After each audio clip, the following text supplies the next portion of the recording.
Écoutez le monde vétérinaire autrement sur Veto Micro, un podcast produit par Thémavet. Bonjour, je suis Marine Slove, vétérinaire touche-à-tout, journaliste et fondatrice de Thémavet. Moi, je suis Sophie Hulford, vétote multicasquette, et je me suis fixée comme objectif l'amélioration du quotidien des vétérinaires. Bienvenue sur la saison 2 du podcast qui donne la parole aux vétérinaires.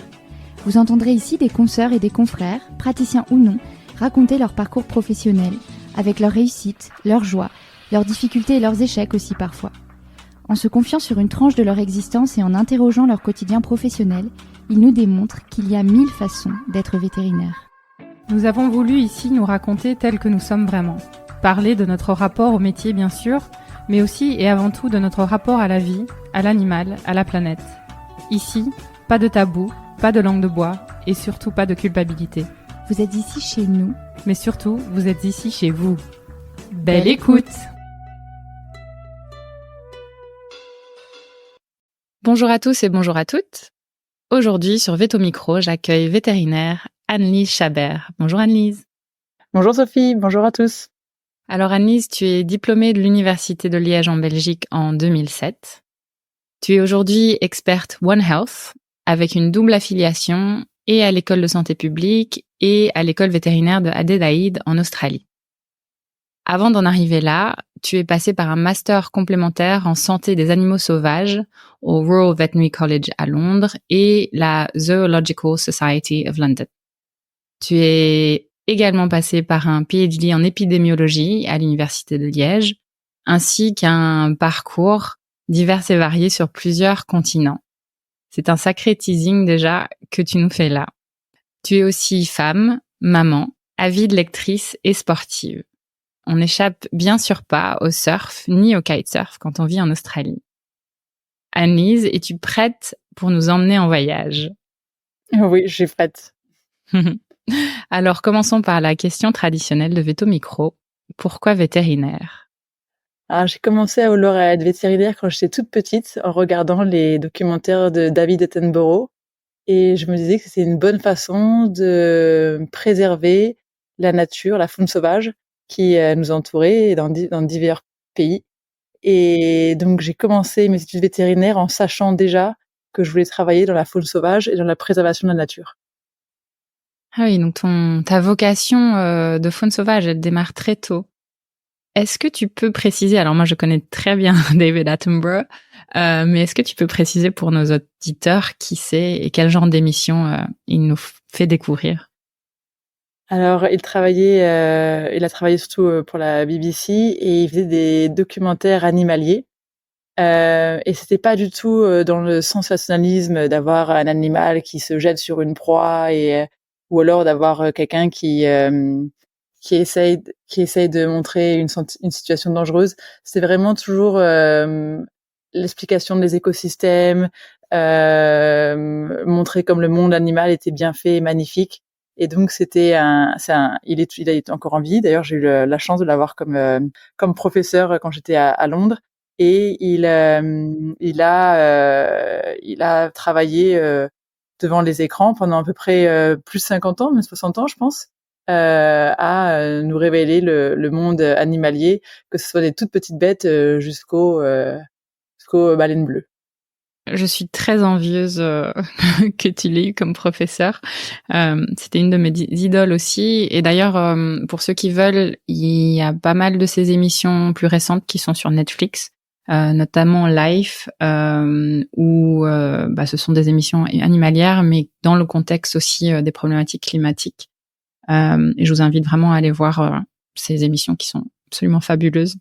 Merci pour ces précisions. Donc, pour toi, la définition de vétérinaire à l'époque, c'est déjà quelqu'un qui va aller s'écarter, on va dire, que de la canine ou l'équine, comme on peut se l'imaginer, et aller vers la faune sauvage.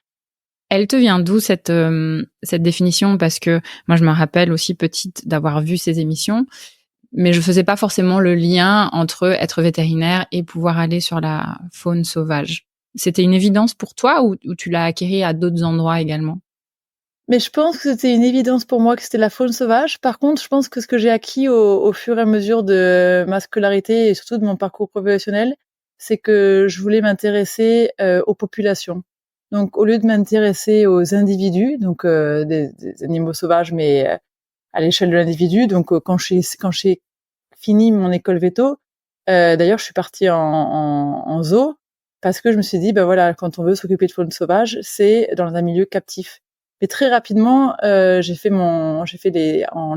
on doit faire 6 mois de stage en extérieur, et je l'avais fait au Durrell Wildlife Conservation, ça s'appelle Durrell Wildlife Trust.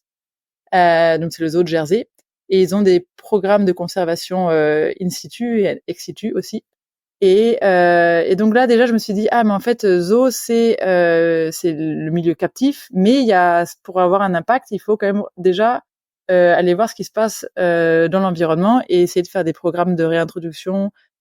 Et là je me suis dit ce qui est vraiment important c'est de travailler à l'échelle de la population. Et en fait c'est là où je pense que j'ai cheminé. Je me suis dit je veux pas travailler en zoo, alors j'ai quand même travaillé un petit peu en zoo, mais ce que je veux faire c'est les animaux sauvages dans leur milieu naturel. Et après, j'ai cheminé encore plus. Je me suis dit, ce que je veux faire, c'est essayer d'endiguer ce qui a un impact sur leur population. Donc, c'est toutes nos activités, anthropogéniques qui ont un impact sur leur population. Alors, ça va du trafic d'animaux à la pollution.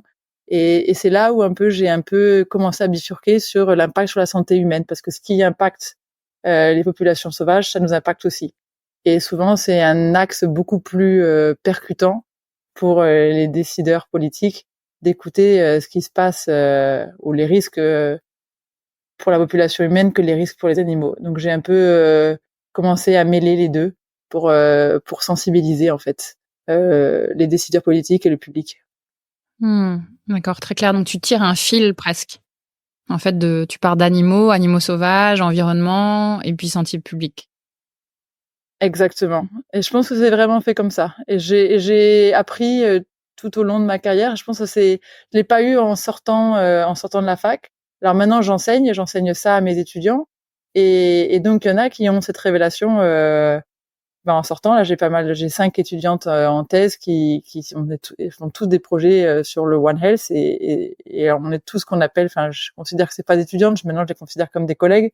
Et je le considère comme pro-académique. Alors ça, c'est un mot que j'aime beaucoup. Pro-académique, c'est practitioner and academic. Donc ça veut dire on fait du travail de terrain aussi, et on essaie que notre recherche soit très appliquée. Et donc elles ont commencé tout de suite. Mais alors j'ose croire que des fois c'est parce que je leur ai dit que voilà ça existait. Et moi à mon époque, personne me l'avait vraiment dit. Donc c'est vraiment été un cheminement de travailler dans cette zone de One Health. Oui, ça allait être ma question d'ailleurs. Comment ça se passe les études quand assez rapidement tu découvres que ton fil conducteur finalement il est pas du tout révélé dans les études telles qu'elles se passent aujourd'hui en vétérinaire. Oui, alors ça s'est vraiment passé. Donc après mes études vétérinaires, je suis partie faire un master justement en faune sauvage à Londres, et on devait faire un petit projet de recherche pour valider le master. Et je voulais enquêter sur le trafic international et intercontinental de viande de brousse entre l'Afrique et l'Europe. Alors à l'époque, c'était un peu compliqué parce qu'on m'avait dit mais c'est pas un sujet, ça n'existe pas, vous allez faire chou blanc. Et je me suis dit je vais quand même essayer. Alors là, je peux le dire, c'était mon beau-père qui s'appelait Yves Lignereux, qui était prof d'anatomie à Toulouse, qui m'avait dit qu'il y avait de la viande de brousse en vente à Toulouse.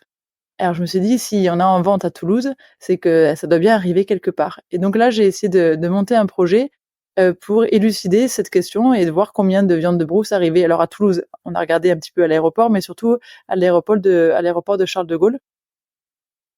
Et je voulais enquêter sur les espèces qui étaient importées, les volumes. Je voulais regarder les risques sanitaires, et puis je voulais aussi enquêter ce qui se passait dans le marché de Château-Rouge où on pouvait acheter de la viande de brousse. On peut toujours en acheter d'ailleurs, à Paris. Et donc j'ai commencé à faire cette étude, et là j'ai vraiment commencé à lier l'impact sur la conservation, mais aussi l'impact sur la santé publique. Et donc j'ai fait cette première étude qui a été un assez gros succès parce que j'ai eu des données très importantes. J'ai pu publier un article dans une revue scientifique qui qui est toujours bien coté, qui s'appelle Conservation Letters, et ça a été repris par National Geographic. Et donc là, ça a été un peu une révélation que voilà, je pouvais continuer ma carrière sur le trafic illégal d'animaux et essayer d'aider les douanes et les polices à mieux endiguer cette problématique ou ce trafic. Alors par contre, je me suis révélé rapidement une réalité de terrain, c'est que en 2008, ça n'intéressait absolument personne. Alors ça avait fait un gros buzz médiatique, mais il n'y avait pas encore une écoute vraiment, ni à la Commission européenne, ni nulle part, même auprès de la CITES. Donc la CITES, c'est la Convention on International Trade of Endangered Species. Et donc c'est des permis qu'on doit avoir en fonction des espèces qui sont importées ou exportées et qui sont liées à leur niveau de si elles sont en danger ou pas. Et donc j'avais même contacté la CITES à l'époque qui m'avait dit mais la viande de brousse ça rentre pas trop dans le cadre de nos prérogatives, etc. Donc j'avais pas vraiment eu une oreille attentive de personne. Alors j'étais un peu repartie dépitée. J'étais contente en me disant bah oui, c'est un vrai sujet de recherche, mais à l'époque, j'avais l'impression d'avoir pas eu énormément d'impact. Et puis c'est vraiment les Belges qui quelques années plus tard m'ont recontacté en me disant on voudrait faire la même étude mais beaucoup plus longue sur 2 ans et voir ce qu'on pourrait faire pour endiguer le fléau à l'échelle de la Belgique. Et donc là, on a refait cette étude mieux, plus longtemps. Et on a essayé d'avoir plus d'impact à l'échelle européenne. Et c'est vraiment que maintenant, donc maintenant on est en 2024, que j'ai l'impression qu'on commence à bouger sur la viande de brousse. Donc voilà, on n'a pas forcément, on a des fois des échelles de temps très longues, mais petit à petit les choses avancent. Oui, ça doit être. J'imagine que ça peut être assez frustrant. J'ai des questions par rapport à déjà cette étude, enfin ce projet. Ça a dû être un travail colossal étant donné que tu partais de zéro. Et puis j'ai l'impression que tu as rencontré quand même de nombreux freins, d'après ce que tu me dis. Alors j'ai eu des freins, mais j'ai eu des aides aussi, parce qu'en fait les douaniers qui étaient sur le terrain étaient top. Quand je suis arrivée, ils ont tout de suite bien voulu m'aider, etc. J'avais les services vétérinaires à la douane, enfin pas douane, à l'aéroport à Paris, qui avaient été aussi très aidants. J'ai rencontré beaucoup de chercheurs et de gens qui ont bien voulu travailler. Enfin, j'avais un budget dérisoire. J'ai fait cette première étude avec 550 €. Donc c'était quand même pas énorme. Et j'ai beaucoup de gens qui ont mis beaucoup de bonne volonté pour que l'étude se fasse et qu'on ait des résultats satisfaisants, qui soient d'ailleurs publiables. Donc j'ai pas eu de frein à la réalisation de l'étude. Ce qui a été plutôt décevant, c'était après comment l'étude a été, enfin la non-utilisation de ces résultats. Et maintenant c'est utilisé et c'est très bien. Et ce que je voudrais vraiment mettre en exergue, c'est que je l'ai faite en France, mais la raison pour laquelle je l'ai faite en France, c'est que j'avais demandé aux douanes en Angleterre de la faire en Angleterre, ce qui m'avait été refusé. Et donc, quand on a publié l'étude, c'est apparu comme si c'était un problème français. Et ce qui n'était pas vraiment le cas, c'est que la France avait bien voulu la faire l'étude, alors que d'autres pays l'avaient refusée. Et donc, je me suis retrouvée dans une situation délicate, parce que je voulais me mettre à dos personne. Et je me suis dit, c'est pas trop juste quand même qu'on accuse les uns, alors que en fait, je suis sûre que si je l'avais fait à Londres, j'aurais aussi eu des résultats très intéressants. Bah, c'est sûr. Et selon toi, qu'est-ce qui fait qu'ils ont refusé? C'était mentalité un peu autruche ou d'autres raisons? Je pense que, alors là, c'est pas du politiquement correct, mais je pense que révéler un problème auquel on n'a pas forcément de solution, on n'a pas de solution à apporter, en tout cas dans le temps court, c'est toujours risqué pour un gouvernement. Et donc, en effet, je pense que c'est un peu politique. Donc tout ça, ça se passe pendant ton master. Qu'est-ce que tu fais d'autre pendant ton master? J'imagine que tu as des cours, notamment tu as parlé de David Attenborough, tu as des cours magistraux. Oui, on avait des cours magistraux et puis on avait, je crois que c'est 2 jours par semaine où on était en zoo. Alors il y a 2 zoos à Londres, enfin auprès de Londres, il y a le zoo de Londres et puis le zoo de Whipsnade qui est à 1 heure de Londres ou 45 minutes de Londres. Et donc on était un jour, 2 jours par semaine. Je crois qu'on avait je m'en rappelle plus très bien. J'ai une mémoire un peu défaillante, mais je crois que c'est 2 ou 2 après-midi par semaine. On était au zoo en tant que on était avec les cliniciens et on faisait du travail clinique dans un zoo. Et qu'est-ce que tu retires de cette période-là avant d'aller revenir en Belgique faire ton PhD? Alors, moi, j'ai déjà appris beaucoup techniquement et justement sur les populations, sur l'introduction de pathogènes quand on bouffe des animaux, une connaissance. Quand je suis sortie de mes études vétérinaires, j'ai l'impression que l'épidémiologie, je l'avais faite de façon très scolaire. J'avais pas très bien réalisé comment on pouvait appliquer tous ces principes de stats et d'épidémio qu'on a appris bien pour finir, mais j'étais peut-être trop jeune quand je l'ai fait, j'avais pas bien réalisé. Et puis au master là, j'ai compris à quoi on pouvait comment on pouvait utiliser ces skills, comment on dit, ces Compétences. outils, ces compétences. Mmh. Voilà, merci. Et donc voilà, c'est ça que j'ai appris. Et puis après, je me suis surtout fait beaucoup de très très bons contacts dans le milieu de la faune sauvage, ce qui non seulement aide à avoir un travail, mais qui peut aussi aider à le garder, parce que des fois, c'est comme quand on est jeune vétérinaire et qu'on a besoin de faire une chirurgie qu'on sait pas faire. Et ben quand on travaille en faune sauvage, on est souvent confronté à des nouveaux cas. Et même si je parle ça peut être de l'anesthésie en milieu sauvage ou gérer une épidémie, etc. Et donc, c'est bien d'avoir de bons contacts qu'on peut appeler et qui peuvent nous répondre rapidement. Donc ça, c'était vraiment quelque chose que cette époque à Londres m'a amené. Puis en plus, des bonnes copines, des bons copains que j'ai encore. Donc, c'était un bon moment. Est-ce que à ce moment-là, tu as une idée précise du métier dans lequel tu as envie de te retrouver, ou est-ce que tu es encore dans un processus d'apprentissage à ce moment-là? Mais là, à ce moment-là, c'est très clair que je veux faire de la faune sauvage et pas vraiment en zoo, mais en milieu naturel ou vraiment sur des projets de conservation. C'est très clair déjà à ce moment-là que je veux travailler sur des projets qui permettront d'endiguer le trafic illégal d'animaux, mais tout en réalisant que je sais pas trop comment m'y prendre. Parce que je vois que les gens qui travaillent sur ces secteurs, c'est très académique, mais il n'y a pas forcément un côté pratique qui peut être utilisé pour endiguer le trafic. Donc j'ai des idées de ce que je veux faire, mais je sais pas encore trop comment le faire à ce moment-là. Encore un peu dans le flou. Voilà. Et en fait, je me souviens du directeur du master qui m'avait dit: Anne-Lise, toi, ton travail, il faudra que tu te le crées. Et ça m'avait vraiment marqué qu'il m'ait dit ça. Et en fait, j'y pense encore souvent parce qu'encore maintenant, je me dis que mon travail, il faut que je me le crée. Et c'est vrai que, en fait, j'ai l'impression que toute ma vie, mon travail, je me le suis créé. J'ai créé, et même dans les postes que j'ai, là, maintenant, j'ai un poste académique qui s'appelle One Health. Et je suis arrivée et ils m'ont dit, ta carte blanche, tu crées ton programme de recherche, tu crées ton programme d'enseignement. Et donc, j'ai l'impression que toute ma vie, j'ai en fait un peu créé mon travail. Et il m'avait dit, tu devras te créer ce que tu veux faire parce qu'en fait, ça n'existe peut-être pas. C'est de l'entrepreneuriat, en fait. C'est de l'entrepreneuriat. Oui, exactement. Je pense que tu as vraiment le bon mot.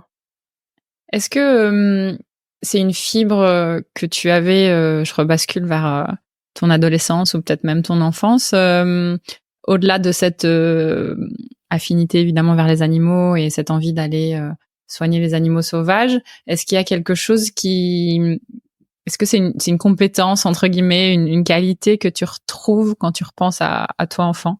Cette fibre, cette envie de construire, de créer de nouvelles choses, peut-être la créativité? C'est difficile à dire. Puis je vais pas trop me faire mousser. Je pense que oui.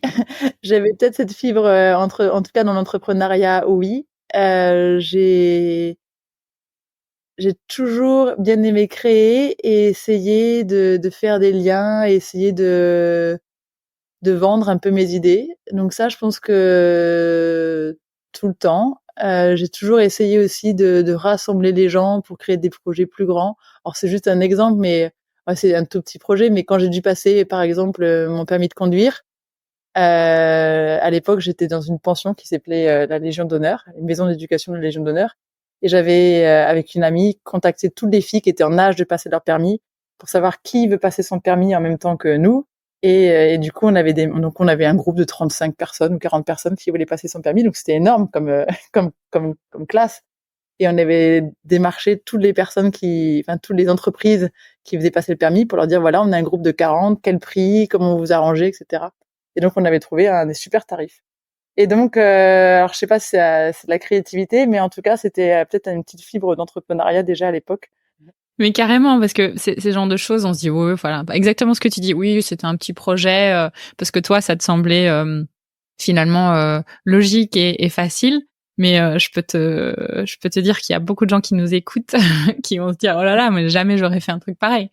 Donc oui, clairement, pour moi, c'est assez représentatif de quelqu'un, voilà, qui a une âme de leader et en tout cas une âme d'entrepreneuse et clairement une âme de négociatrice aussi, puisque tu me racontes. Chouette, c'est un super exemple. Ok, bah clairement, voilà, t'as cette fibre enfant qui commence à ressurgir du coup. Le PhD à Liège, ça s'est construit sur ton projet de master, c'est bien ça?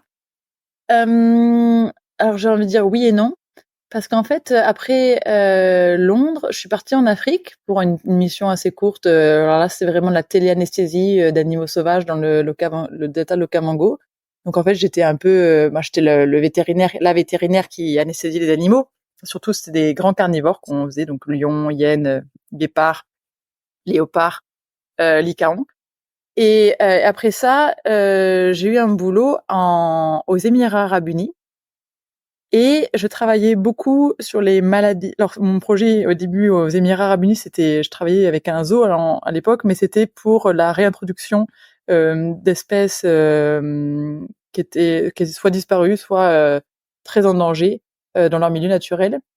Et j'ai commencé aux Émirats Arabes Unis à avoir une expérience, alors là, j'allais dire en épidémiologie beaucoup plus poussée parce que on avait beaucoup d'épidémies dans les animaux sauvages et aussi dans les animaux domestiques. Et donc, j'ai commencé à travailler vraiment à l'interface animaux sauvages, animaux domestiques. Il y avait aussi des maladies zoonotiques, dont la brucellose et la fièvre Q. Et donc là, j'ai vraiment eu accès à beaucoup de données que je collectais et qui étaient vraiment liées à mon travail. Et je me suis dit que c'était dommage de faire tout ça et premièrement, de pas publier et deuxièmement, de pas valoriser ce travail par une thèse. Et c'est pour ça que je me suis de nouveau approchée de la faculté de Liège, leur disant est-ce que je peux faire une thèse avec vous et donc c'est comme ça que ça s'est passé. Donc c'est pour ça que j'ai fait une thèse qui s'appelle, alors en anglais c'était Disease Detection and Management of the Wildlife Livestock Human Interface. Et vu que je travaillais aussi sur le trafic illégal d'animaux, enfin j'ai jamais arrêté en fait toute ma vie, j'ai aussi inclus cette partie-là dans ma thèse, qui est aussi un lien pour la transmission de maladies. Donc la thèse, tu l'as fait en parallèle de ton travail aux Émirats. Exactement, ouais. Ok. Et elle te prend combien de temps alors cette thèse? Alors j'ai mis 3 ans et demi, je crois. Oui, c'est ça. Ce qui est plutôt peu pour quelqu'un qui fait une thèse et qui travaille à côté.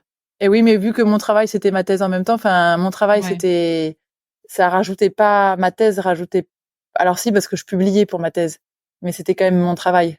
Donc ma thèse et mon travail étaient liés. C'est pas comme quelqu'un qui travaille en tant que clinicien et qui à côté fait une thèse complètement différente. Qui n'a rien à voir. Et qu'est-ce que ça t'apporte de faire cette thèse? Je pense que ça m'a apporté une certaine rigueur dans ma façon de collecter les données, de les analyser, de les publier. Et après la thèse, ça m'a apporté aussi une crédibilité. Parce que quand on commence à publier, les gens se disent ah bah là, c'est quelqu'un qui publie, donc c'est sérieux, ça a été peer reviewed, donc on est sûr que les analyses ont été bien faites, etc. Après, je pense que j'aurais pu me débrouiller sans thèse, mais à l'époque et encore maintenant, je trouve que c'était une bonne chose de la faire. Ouais. Surtout que bon, à l'époque, je savais pas que j'allais partir dans un milieu académique, mais maintenant que je suis dans un milieu académique, si j'avais pas eu ma thèse, ça aurait été vraiment compliqué. Donc, pendant cette thèse, tu es aux Émirats. Comment ça se passe à suite à ça? Et donc, j'ai passé 8 ans aux Émirats. Donc, les Émirats, c'est... alors, il y a beaucoup de gens qui disent « Oh, ça doit être très dur pour une femme, etc. » Alors, moi, j'ai pas du tout trouvé que c'était dur pour une femme. À l'époque, je pense qu'il y avait vraiment une volonté de montrer que c'était un pays moderne et qui, justement, qui laissait... Alors, pas tout le monde, hein, mais beaucoup voulaient montrer que les femmes avaient leur place et qu'elles pouvaient... avoir un travail, monter une compagnie. Alors d'ailleurs, aux Émirats, j'ai monté une boîte de consultance et j'ai travaillé aussi pour le gouvernement. Et donc alors déjà ma place de femme, j'ai pas trouvé qu'elle était compliquée. Alors c'est vrai qu'il y a des moments où c'est un peu délicat parce que on se retrouve à manager, je sais pas, moi je manageais une équipe de 120 hommes. La plupart étaient afghans ou pakistanais ou indiens, et donc ils ont des références culturelles qui sont vraiment différentes. Mais en fait, ça s'est toujours bien passé. J'ai jamais eu de problème, ou presque jamais eu de problème en tant que femme. Et la seule fois où j'ai eu un problème, alors je peux raconter ça en anecdote, euh, c'est- c'était dans le département de l'immigration. Et j'essayais de résoudre un problème de visa pour 2 de mes employés et qui les papiers n'arrivaient pas, etc. Et donc j'y étais allée en personne pour que finalement mes employés ne deviennent pas des illégaux, parce que par contre là-bas, quand on devient illégal, ça devient compliqué. Ça veut dire qu'on n'a plus accès au système de santé. Et vu que moi, tous mes employés, ils étaient ils étaient dans des situations où il fallait absolument qu'ils aient accès au système de santé. Ils faisaient quand même des choses un peu dangereuses avec les animaux. Bon, bref, je voulais absolument pas que ça se passe. Et donc j'avais été, et une des personnes à l'accueil s'était énervée contre moi. Je le mettais un peu le dos au mur en disant mais quand est-ce que les papiers vont arriver? Et il m'avait lancé devant tout le monde que je devrais retourner dans ma cuisine. Alors déjà, ça veut dire qu'il sait pas comme je cuisine, parce qu'en vrai dire, c'est toujours Louis, mon mari, qui cuisine, parce que je suis pas une as des fourneaux. Et puis ça m'avait vraiment énormément choquée. Et en fait, j'étais tellement abasourdie que quelqu'un me dit ça. C'était la seule fois, je pense, à ce moment-là, ça faisait 5 ans que j'étais aux Émirats et j'avais jamais eu de problème du tout. Euh, et donc j'étais sortie un peu, oui, abasourdie. Je savais pas quoi répondre. C'était la première fois de ma vie où j'ai eu un moment de blanc. J'étais pas de réponse. Et puis j'ai appelé mon mari en me disant mais voilà ce qui vient juste de m'arriver, et Louis m'a dit bah fais ce que tu fais de mieux, va te battre.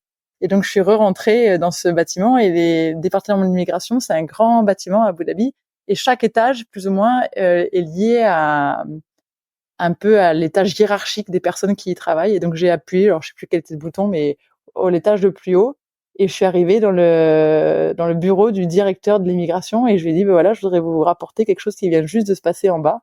Donc je lui ai dit qu'on venait juste de me dire de retourner dans ma cuisine et que je travaillais pour un tel et un tel, et que je trouvais que c'était pas normal. Et il s'est platement excusé. Il m'a dit, je peux pas contrôler ce que les gens pensent, mais je peux contrôler ce qu'ils disent.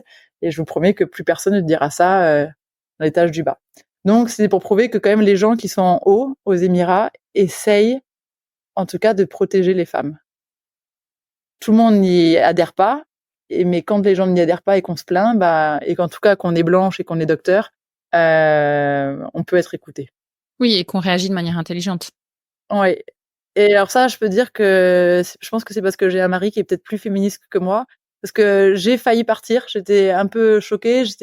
J'ai pas pleuré, mais c'était un moment où j'étais un peu à fleur de peau, et que lui me dise de t'y retournes et tu vas leur dire que c'est pas possible. Ça m'a vraiment, je me suis dit oui, c'est vrai, il faut que j'y retourne, et que je leur dise c'est pas possible.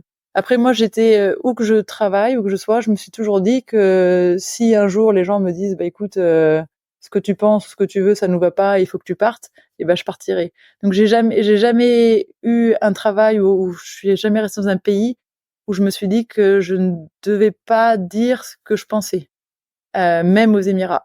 Alors voilà, faut juste que je fasse attention encore maintenant, peut-être que je me permette pas d'aller travailler partout dans le monde, parce que je sais pas si ça serait accepté partout dans le monde. Non, probablement pas, mais apparemment tu te connais bien, donc je pense que ça c'est une vraie force. Et vraisemblablement ton mari te connaît bien aussi. Ah oui, pour ça, oui. Je rebascule, c'est 120 personnes qui travaillaient pour toi. Alors, elles faisaient quoi exactement? Alors là, à l'époque, c'est quand je travaillais ça s'appelait Align Wildlife Park. Et donc vraiment, c'était du management d'animaux. Donc c'était bouger des populations à droite, à gauche, les amener d'un endroit à l'autre. Et je m'occupais principalement de la reproduction. Donc on faisait des suivis de reproduction sur des espèces en danger. Et donc c'était vraiment des soigneurs. Et après, il y avait différents niveaux de soigneurs. Et puis il y avait des gens qui s'occupaient de la réalisation des repas, etc. Mais à cette époque-là, c'était pas des chercheurs. Après, j'ai eu un travail où j'employais des chercheurs, mais là, les 120 qui venaient plutôt d'Inde, du Pakistan et d'Afghanistan, c'était vraiment des soigneurs. Tu fais combien de métiers différents quand tu es aux Émirats? J'ai l'impression qu'il y en a quand même plusieurs. Tu m'as parlé de consultance, de travail pour le gouvernement, celui que tu viens d'évoquer là et celui de chercheur. Le Align Wildlife Park, c'est le gouvernement. Donc ça, c'est quand Ok, je travaillais d'accord. pour le gouvernement. Et bien que je travaille sur les projets, que je voulais travailler plus sur les projets de conservation, etc., on est quand même appelé à en fait enquêter sur des épidémies parce que ces animaux tombent souvent malades ou tombent pas forcément souvent, mais tombent malades. Et donc déjà là, je commençais déjà à collecter des données. Et après, quand j'ai travaillé en tant que consultante, c'était un peu le même travail, un peu pour les mêmes personnes, mais au lieu de travailler que pour le gouvernement, je pouvais aussi d'Abu Dhabi, je pouvais aussi travailler pour Dubaï, Sharjah, Ras Al Khaimah. Et donc je faisais la même chose, mais je faisais ça pour les 7 Émirats et à mon compte. Donc en fait, c'est le même travail. Ça, on dirait que c'est beaucoup de métiers. En fait, c'est le même, sauf qu'à un moment, j'ai commencé à le faire à plus grande ampleur. D'accord. Et est-ce qu'à ce moment-là, tu t'as parlé du prac académique, j'aime beaucoup ce terme. Est-ce que tu y es à ce moment-là? Est-ce que tu as le bon ratio entre le terrain et puis le côté académique des choses? Alors je pense que c'est à ce moment-là où j'avais le meilleur ratio parce que j'étais sur le terrain et mon travail académique je me contentais d'écrire des articles. Et donc là, je pense que j'étais plus practitioner et j'étais un petit peu académique. Alors que maintenant, j'ai l'impression que je suis plus académique et un petit peu practitioner. Ça dépend vraiment des projets que je fais et j'ai l'impression que maintenant mes practitioners sont plus ou mes chercheurs ou mes thésardes qui ont la plus de chances d'être sur le terrain. Des fois, je les envie un peu, je suis un peu jalouse, je me dis oh là là, ils font des super projets sur le terrain.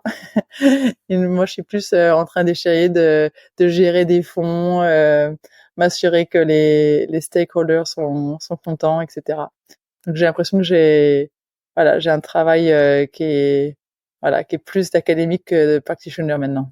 Encore que de gérer des équipes, c'est aussi du practitioner. Mais moi, j'aime bien être sur le terrain. Ouais, Je pars d'accord. à peu près tous les ans un mois en Afrique pour faire du travail de terrain. Et en fait, chaque fois, je me dis, ah bah vraiment, c'est ça que j'aime. C'est ce que tu kiffes. Mm. Tu m'as parlé au tout début, ton tout premier projet de ton beau-père. Donc j'imagine que ça faisait déjà un petit temps que tu étais avec, je sais pas si c'était déjà ton mari à l'époque, mais en tout cas ton futur mari. Il est vétérinaire aussi, il te suit. Comment ça se passe, tous ces voyages en étant en couple? Il est vétérinaire.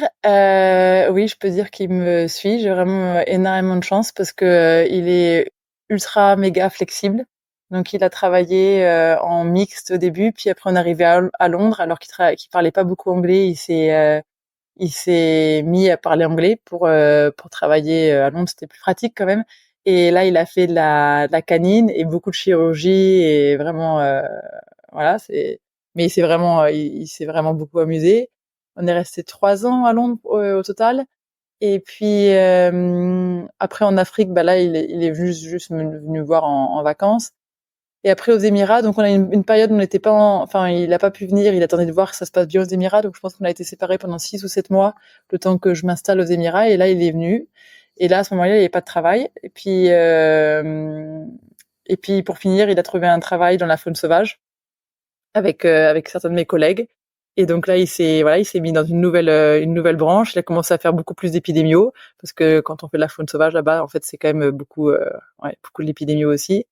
Et puis, mais de l'épidémio pratique, hein, le fil d'épidémiologie. Et puis quand je suis venue en Australie, il m'a suivi aussi. Et là, il est devenu académique, il est devenu chercheur.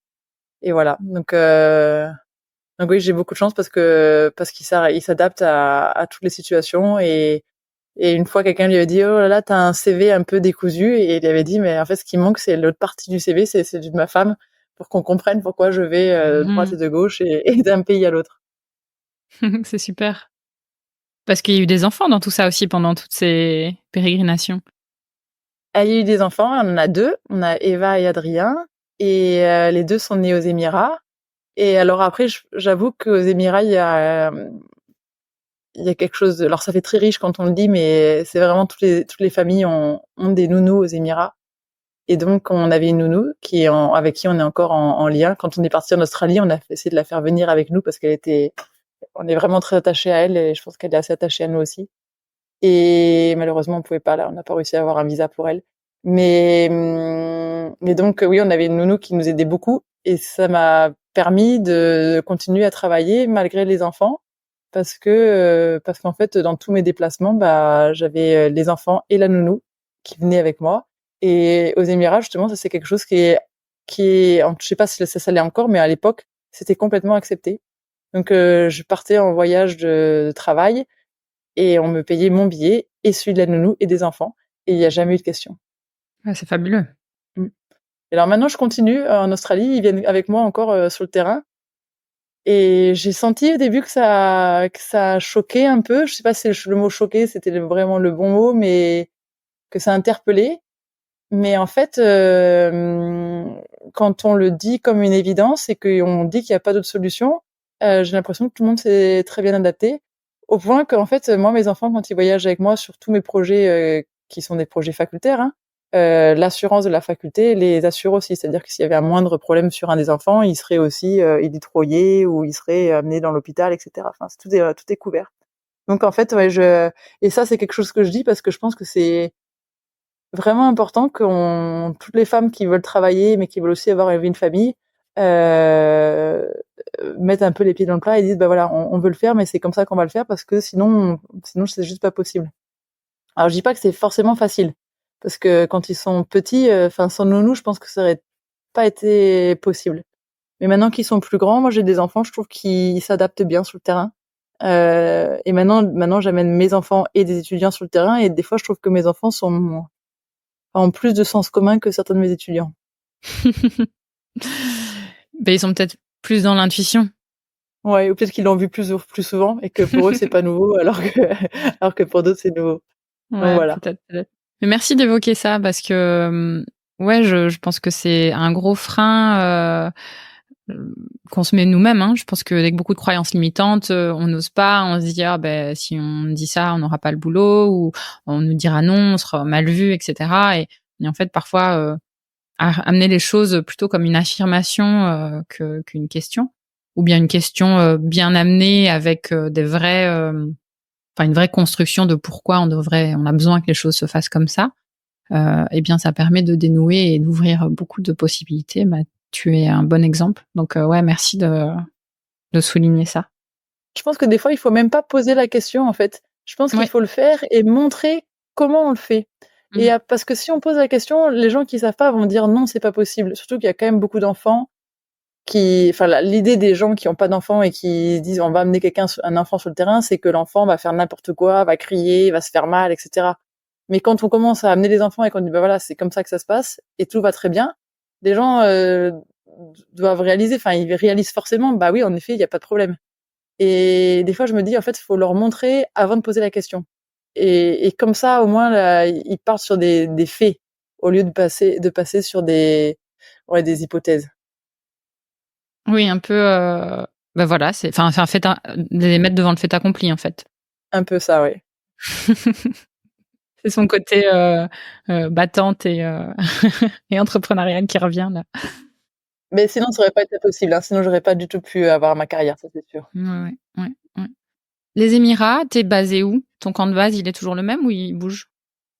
Non, on était basé à Al Ain. Alors Al Ain, c'est à la frontière c'est la frontière omanaise, près d'une ville du côté omanais qui s'appelle Bouremi. Alors, Al Ain, c'est la deuxième plus grosse ville de l'émirat d'Abu Dhabi. Donc, quand on dit les Émirats Arabes Unis, en fait, c'est 7 émirats. Le plus connu, c'est les deux plus connus, c'est Dubaï et Abu Dhabi, mais il y en a 5 autres. Et donc nous, on était basés à Abu Dhabi, mais dans une ville qui s'appelle Al Ain. Alors j'aimais beaucoup Al Ain parce que c'était déjà près de Oman, et j'adore Oman. Oman, c'est des montagnes fabuleuses, des canyons incroyables à visiter. La côte est aussi très belle avec le passage des requins-baleines en été. Les gens sont formidables et donc j'aime beaucoup la culture romanaise et j'aime beaucoup le pays. Donc on était vraiment à la frontière. Et puis du côté de d'Al Ain, il y avait aussi des trucs sympas et c'était une ville beaucoup plus locale. Donc il y a beaucoup moins d'expats, en tout cas d'expats blancs à Al Ain, et je trouvais que culturellement c'était enrichissant. Est-ce que les cultures se mélangent ou est-ce que vous restez principalement entre expats pendant ton temps là-bas? En dehors du travail, hein, je parle. Alors je pense que j'aimerais tellement dire que les cultures se mélangent, mais ce serait faux. Non, je pense que notre zone de confort, c'était des expats. Alors, c'était pas forcément des expats français, mais c'était quand même des expats, ce que j'appelle les Westerners. Euh, Ça veut pas dire qu'on n'était pas aussi invités à déjeuner ou à dîner avec des locaux, qu'on n'a pas été à des mariages locaux, etc. Mais il y en a même quelques-uns avec qui on a encore contact, alors que ça fait maintenant 6 ans et demi qu'on est partis. Donc on a gardé contact, mais je sais, c'est pas un mélange de cultures. C'est, je pense, des individus qui s'apprécient et qui, malgré les différences culturelles, arrivent à se comprendre. Parce que quand même, c'est des gens qui avaient voyagé et on avait peut-être des références un peu similaires. Donc c'est pas un mélange de cultures. C'est-à-dire on peut se faire des amis, mais je sais pas si les liens sont aussi profonds qu'avec les amis expats qu'on s'est fait là-bas. On est quand même, enfin, je cherche jamais à rentrer vraiment en contact avec des expats français, mais quand même là-bas, nos deux enfants sont nés et le parrain d'Adrien est un Français, Xavier, qu'on a rencontré là-bas. Donc voilà, c'est Parce que culture trop différente, tu penses? parce que culture, ouais, vraiment. Enfin, par exemple, avec mes collègues afghans, et pourtant je les aimais beaucoup et je pense qu'ils m'aimaient bien aussi. Ils m'ont fait des magnifiques cadeaux, vraiment. Je voulais pas qu'ils m'offrent tout ça quand mon fils est né et quand je suis partie encore moins. Mais les références, ouais, c'était vraiment difficile. Alors je vais vous donner un petit exemple, mais on parlait des femmes qui se faisaient lapider et vraiment ça c'est quelque chose. Enfin, je peux pas le comprendre. Je peux même pas. C'est quelque chose. Je peux pas le conceptualiser. Et eux, pour eux, ça leur paraissait pas complètement anormal. Et donc voilà, c'est ce genre de choses. Déjà, on n'est pas sur les mêmes références du tout. C'est dur pour toi, ce genre de choses, où tu fais abstraction complètement quand t'es là-bas? Mais ce qui est dur, c'est de voir des gens qui sont formidables, avec qui on peut quand même rire et avec qui on a des rapports humains qui sont chaleureux et qui sont dans l'entraide aussi, enfin qui peuvent vraiment aider, etc. Et qui sont touchés par et qui sont aussi généreux entre eux et même avec d'autres, enfin même avec d'autres communautés. Et donc en tant qu'humain, on se dit bah on est tous pareils, mais que parfois ils disent quelque chose, on se dit ah mais en fait il y a une différence qui est énorme parce que ça c'est quelque chose qu'on pourrait pas tolérer. Et je me dis que peut-être que si j'avais rencontré des Français d'il y a 300 ans et qu'on parlait de la peine de mort, et ben peut-être qu'on aurait le même débat. Je me dirais ben en fait c'est pas un problème. Enfin c'est un problème, oui c'est un problème culturel, mais peut-être qu'on voilà on n'a pas les mêmes références à certains moments et à dans certains pays. Enfin des fois je me dis aux États-Unis aussi ils ont encore la peine de mort et pourtant c'est considéré comme être un peuple éduqué, avancé, etc. Donc Oui, je trouve que c'est dur, mais c'est pas que dur aux Émirats. Je trouve que c'est dur partout dans le monde. Comment ça se passe la suite? À quel moment tu te dis je vais aller en Australie? C'est une opportunité de travail, j'imagine? Oui, alors à ce moment-là, j'étais vraiment dans le One Health. Là, c'est aux Émirats. Je pense que c'était les dernières années aux Émirats, c'était pas un concept. J'étais dans le One Health, c'est d'une façon très pratique. Et je pense que je souffrais un peu de pas avoir de ce que j'appelle de famille scientifique. Donc je faisais je faisais mes publications, je faisais ma thèse, etc. Mais j'étais limitée un peu dans les contacts que je pouvais avoir d'un point de vue recherche, parce que quand on travaille sur cette maladie qui ont un impact politique, on peut être amené à ne pas pouvoir partager certaines choses et être un peu discret sur nos travaux. Et donc j'ai commencé à sentir ces limitations, et je me suis dit que c'était, voilà, que je voulais faire plus de recherche et de façon encore plus poussée. Mais que je voulais le faire pas que sur la santé animale, mais vraiment sur la santé animale, écosystème et humaine. Et donc c'était du One Health. Et à l'époque, il y avait que des postes de One Health aux États-Unis et en Suisse. Ça a commencé à se développer. Et puis, mais il y en avait très très peu, hein, ça se comptait sur moins de, les doigts de la main d'E.T., quoi. Et donc, quand cette opportunité à Adélaïde s'est présentée, je me suis dit que ce serait peut-être le bon moment. Donc c'était un poste d'académique One Health, et donc ce serait peut-être le bon moment de voir si je pouvais être prise. Et donc j'ai passé les entretiens, et j'ai eu de la chance et je l'ai eu. Et donc voilà, je me suis embarquée dans cette aventure-là. C'était quelle année ça? C'était en 2017. Je suis arrivée en décembre 2017. Est-ce que tu peux donner une définition ou ta définition de One Health à ce moment-là? Parce que j'imagine potentiellement ça a évolué encore depuis, ou on est toujours sur la même définition. Alors ma définition, elle a pas tellement évolué. Mais j'avais déjà écrit un article à cette époque-là dans ma thèse, justement sur ce principe-là. Et maintenant, elle évolue un peu à l'échelle mondiale, mais c'est encore un peu similaire quand même. Alors la définition en termes simples, c'est l'interconnexion entre la santé animale, la santé environnementale et la santé humaine. Alors les gens prennent beaucoup les maladies zoonotiques, donc les maladies qui peuvent se transmettre des animaux aux hommes et vice-versa, comme un exemple, en montrant ou les maladies émergentes, en montrant que voilà, si l'homme est en contact avec l'animal, quelles que soient les activités qu'on fait, hein, on a un risque de maladie accru, et donc il faut essayer d'endiguer ce risque de maladie. Alors moi, mon problème avec ça, c'est que il parle que des maladies infectieuses et zoonotiques, et que je pense que One Health, c'est beaucoup plus large que ça, et ça touche aussi les maladies chroniques. Par exemple, les maladies chroniques qu'on a à cause de la pollution, c'est aussi complètement dans le cadre de One Health. Et je vais plus loin, c'est que je pense que pour l'instant, dans ce paradigme, on met que santé animale, santé environnementale et santé humaine. Mais ce qui est vraiment important, c'est quels sont les drivers, quels sont les leviers. Et ça, là, il faut qu'on commence à parler du commerce. Il faut qu'on commence à parler de toute notre utilisation des sols. Il faut qu'on commence à parler du urban planning. Donc, il y a plein de choses qu'il faut intégrer dans One Health, et c'est pas que la santé. Il faut vraiment étudier les déterminants de la santé.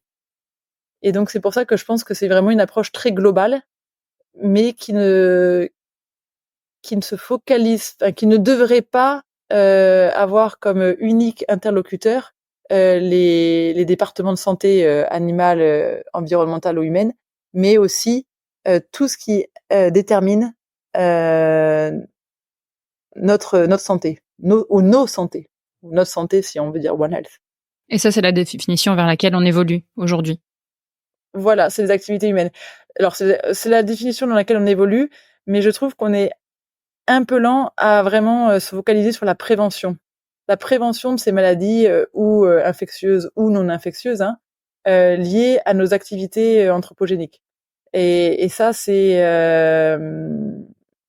oui, c'est un peu délicat parce que je pense qu'en fait, là, on commence à toucher à l'économie, on commence à toucher au commerce, on commence à toucher à notre sécurité, à notre défense, etc. Et donc, c'est des interlocuteurs qui n'ont pas forcément envie de changer leur business as usual. Oui, bah voilà. T'as répondu à mes questions. J'allais te demander, à ton avis, pourquoi une lenteur et bon, ouais, clairement, comme d'habitude, des implications économiques et politiques. Mais après, on est tous un peu coupables, hein. À chaque fois qu'on achète quelque chose, on vote pour le monde dans lequel on veut vivre. Et au final, peu de gens veulent vraiment changer leur façon de consommer. Et je me dis que si on commençait à prendre en compte l'impact environnemental et l'impact social de chaque produit qu'on achète, eh ben on n'achèterait plus ce qu'on achète, les t-shirts pas chers, etc., qui viennent du Bangladesh, ou quand on jette quand on jette, que ce soit des habits ou du plastique, et qu'on sait que tous ces containers pleins de déchets partent en Asie. On contribue aussi à cette problématique mondiale, mais on la change pas, même à l'échelle individuelle. Donc c'est ça, je sais pas. J'ai une émission que j'écoute souvent, que j'ai trouvé vraiment très bien, qui s'appelle Chaleur humaine, qui est produite par Le Monde. C'est un podcast qui est intéressant et qui justement qui parle de ce genre de problématique. Et je pense que c'est une bonne base de réflexion pour tous. Bah merci, on mettra le lien dans le synopsis. Est-ce que tu ne penses pas, je rebondis sur ce que tu disais, alors ça doit exister, mais et bien sûr, on gravite toujours dans un certain cercle de personnes, mais j'ai rarement rencontré des gens qui vraiment n'en ont rien à faire. Souvent, je rencontre des gens qui manquent d'informations face à aux choses que tu avances, donc ne connaissent pas forcément les implications des produits qu'ils achètent. Et mon commentaire serait de dire ce manque d'information vient aussi de rétention d'informations souvent, et que on met beaucoup de responsabilités sur l'individu aujourd'hui, et qu'il y a beaucoup de culpabilisation, et mon ressenti, c'est que il y a quand même de la marge de travail au niveau des décideurs, ou en tout cas des grands groupes. Qu'est-ce que tu penses de ça? Non, je suis complètement d'accord avec toi. C'est sûr quand on veut informer les gens, on peut quand même. Après, des fois, il y a le problème d'un volume d'informations qui est tellement énorme que les gens ne savent plus qui croire, quoi croire, et certains tournent complotistes, etc. Donc, non, je suis d'accord. Mais je pense que c'est là où la société civile, donc là les chercheurs et les ONG, etc., ont peut-être un rôle à jouer, parce que les décideurs, en fait, répondent aux pressions quand même médiatiques. Je pense que la force la plus importante qu'on ait, c'est les médias. Et en fait, j'ai l'impression que c'est triste, hein, mais que nos décideurs répondent aux médias. Et c'est là où nous, en tant que chercheurs et société civile, on a aussi un peu, et donc société civile, chercheurs et ONG, on a peut-être un travail encore à faire plus important. Je salue par exemple le travail de WWF, le World Wildlife Fund, qui a quand même mis en exergue les problèmes de conservation à l'échelle globale depuis plusieurs décennies. Et je pense que eux, alors c'est peut-être une approche un peu marketing au début qu'ils ont eu, de montrer vraiment marketing, c'est pas ce que je veux dire, c'est pas dans le sens négatif du terme, c'était vraiment de sensibilisation. Mise en avant. Et ils l'ont très bien fait. Je pense que les gens maintenant ont beaucoup plus conscience des enjeux de conservation sur beaucoup d'espèces grâce à WWF. Donc oui, les décideurs et les grandes entreprises, c'est sûr. Malheureusement, pour les faire bouger, vu que leur temps au pouvoir est assez court, et de s'attaquer à ce genre de problématiques, en fait, il faut les temps longs. Et c'est souvent pas très vendeur de dire aux gens, vous allez devoir moins consommer, on va vous faire acheter des produits plus chers, etc. Donc c'est souvent un problème, à mon avis, qu'ils veulent plutôt refouler au prochain, qui le refilera aussi au prochain. Donc je pense que notre système, alors pourtant je suis très pour la démocratie, mais notre système démocratique va peut-être pas avec les enjeux auxquels on est confronté. Les enjeux en tout cas environnementaux auxquels on est confronté. Et là, ce qui se passe en France, enfin, bon, je vais pas faire de politique, mais voilà, le problème des pesticides, il est quand même réel, et j'espère qu'on va pas trop reculer. Oui, c'est question de se refiler un peu la patate chaude, comme tu dis. Exactement. Si j'interprète ce que tu dis, ou je traduis, tu me diras si j'ai tort ou pas, il y a certaines questions sur lesquelles il faudrait trancher plutôt que de laisser le choix aux gens. Oui, je pense que sur les questions environnementales, il le faut. Je pense qu'il ne devrait pas y avoir un parti vert. Il faudrait que le vert soit dans toutes les décisions, quel que soit le parti au pouvoir. Et je pense que on a quand même des comités scientifiques en France qui sont tip top, avec des rapports qui sont vraiment bien étayés, etc. Alors ils n'ont pas un pouvoir décisionnel, mais normalement ils sont là pour guider les décisions, et de pas les écouter et de pas trancher en fonction des données qui sont disponibles et relayées par des experts. C'est gravissime, ouais. Bah, c'est là où on sait qu'il y a la confrontation avec les lobbies qui sont plus ou moins forts en fonction de de l'économie. Ouais, mais bon, quel pouvoir veut-on donner aux lobbies? Ça, évidemment, Oui, ils le prennent, leur pouvoir, mais ça, pour le coup, c'est vraiment politique. ouais, exactement. Ok, bah trêve de parenthèse économique et politique, mais c'était important. Et on y reviendra peut-être sur le sujet Australie. Mais revenons à ton poste. Tu l'as dit tout à l'heure, c'est un poste que tu as créé. Qu'est-ce qu'on t'a vendu comme poste quand tu es arrivé? Alors, on m'a vendu que j'avais une charge d'enseignement qui était sur le wildlife management, donc le management de la faune sauvage et la santé, qui inclut la santé, et que j'allais aussi créer le curriculum One Health pour les dernières années vétérinaires. Donc ça, c'était excitant parce que c'était la première fois que c'était créé en Australie. Puis à l'époque, il n'y avait pas tellement de curriculum One Health qui était créé n'importe où dans le monde d'ailleurs. Donc c'était oui, c'était vraiment un nouveau challenge, et ça j'ai vraiment beaucoup aimé. L'avantage de quand on est le premier à créer quelque chose, bah c'est que bon, ça peut servir de référence, mais aussi bon bah personne peut vraiment dire ah bah t'aurais pas dû faire ça ou t'aurais dû faire ça. Enfin c'est les premiers, on peut toujours être attaqué, mais normalement on n'est pas trop attaqué sur ce qu'on décide d'enseigner. Sur la recherche, j'avais déjà plusieurs thématiques qui étaient très One Health, qui incluaient déjà une approche globale de la santé. Donc ça allait du trafic illégal d'animaux. Et alors là, j'ai commencé à travailler de plus en plus avec les douanes et les polices et même les polices internationales, pour vraiment créer des outils et rassembler des informations ou de l'intelligence, on peut même dire, pour que eux puissent prendre action. Donc là, je me suis ressentie un peu plus practitioner qu'académique quand je travaille sur le terrain, sur ce genre de terrain-là. Et puis après, je travaillais beaucoup sur ce que je faisais déjà aux Émirats, sur les passages de maladies, faune sauvage à faune domestique ou vice versa. Donc oui, j'avais vraiment carte blanche, et ça c'est quelque chose que j'aime bien.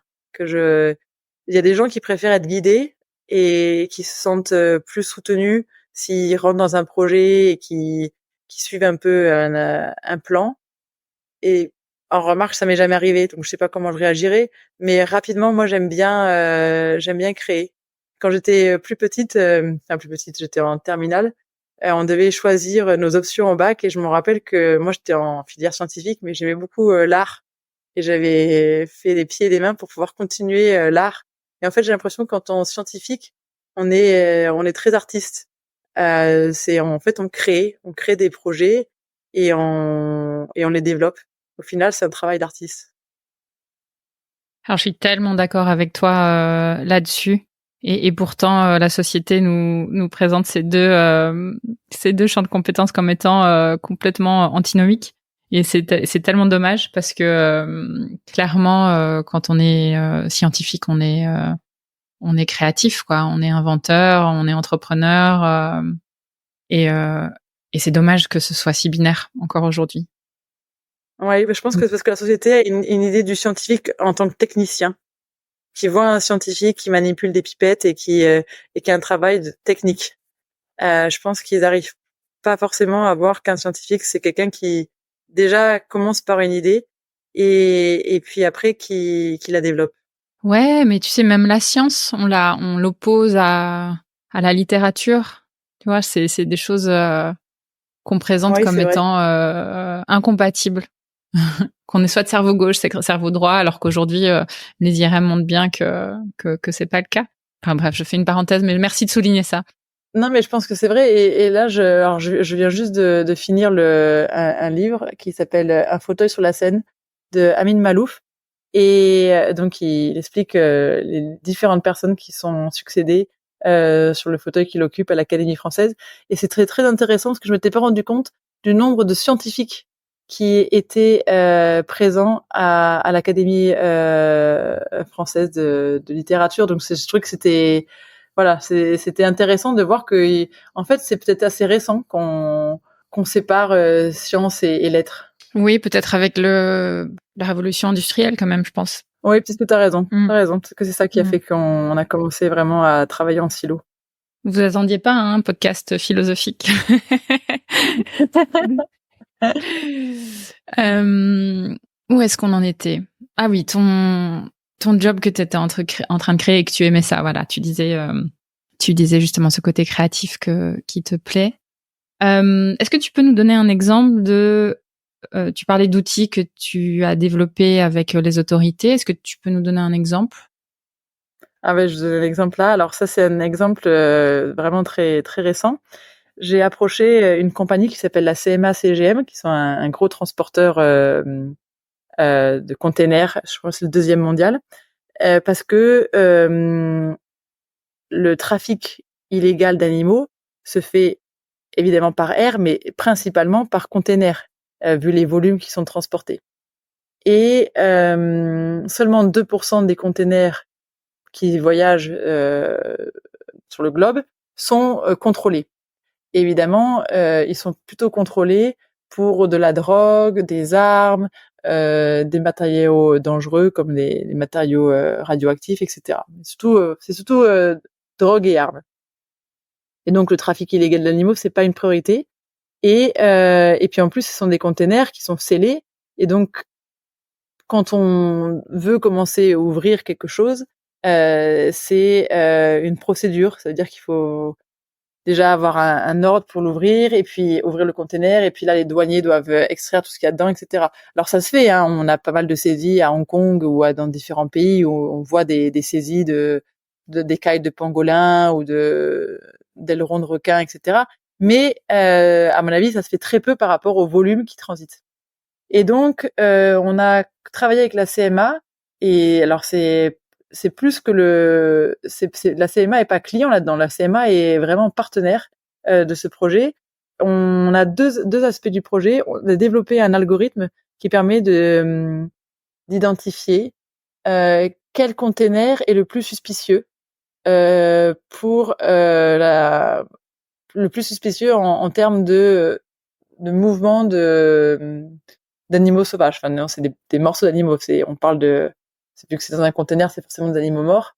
Donc ça, c'est vraiment un algorithme mathématique qui a été élaboré avec eux et on est encore en train de travailler là-dessus. Mais c'est un peu la même technique qui sont utilisées pour d'autres substances, d'autres commodités.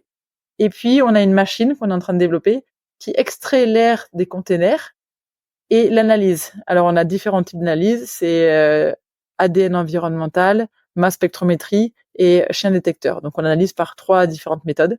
Mais donc on extrait l'air du container sans ouvrir le container. Et donc ça permet si on a un container qui est suspicieux et qu'on veut rapidement voir s'il y a quelque chose dedans, au lieu de devoir l'ouvrir, on peut extraire l'air.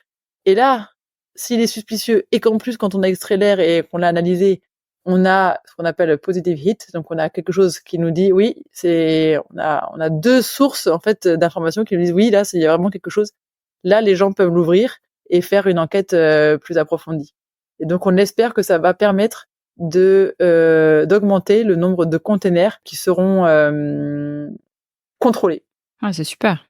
Donc là, c'est et donc là, c'est avec, on fait ça avec la CMA, mais aussi avec les douanes qui seront certainement un des premiers utilisateurs du produit. Et donc, d'ailleurs, pour cette machine qui permet d'extraire l'air du container, on a travaillé avec les douanes australiennes pour être sûr que dans le cahier des charges, on a tout ce qui pourrait correspondre à ce que voudraient utiliser des douanes. Donc quelque chose qui est portatif, quelque chose qui est pas trop lourd, quelque chose qui permet d'avoir l'analyse faite près du container, parce que dès qu'ils doivent bouger de l'endroit où ils prennent les échantillons, ça amène pas mal de complications et potentiellement la perte du container. Ça, c'est particulièrement vrai sur des très très grands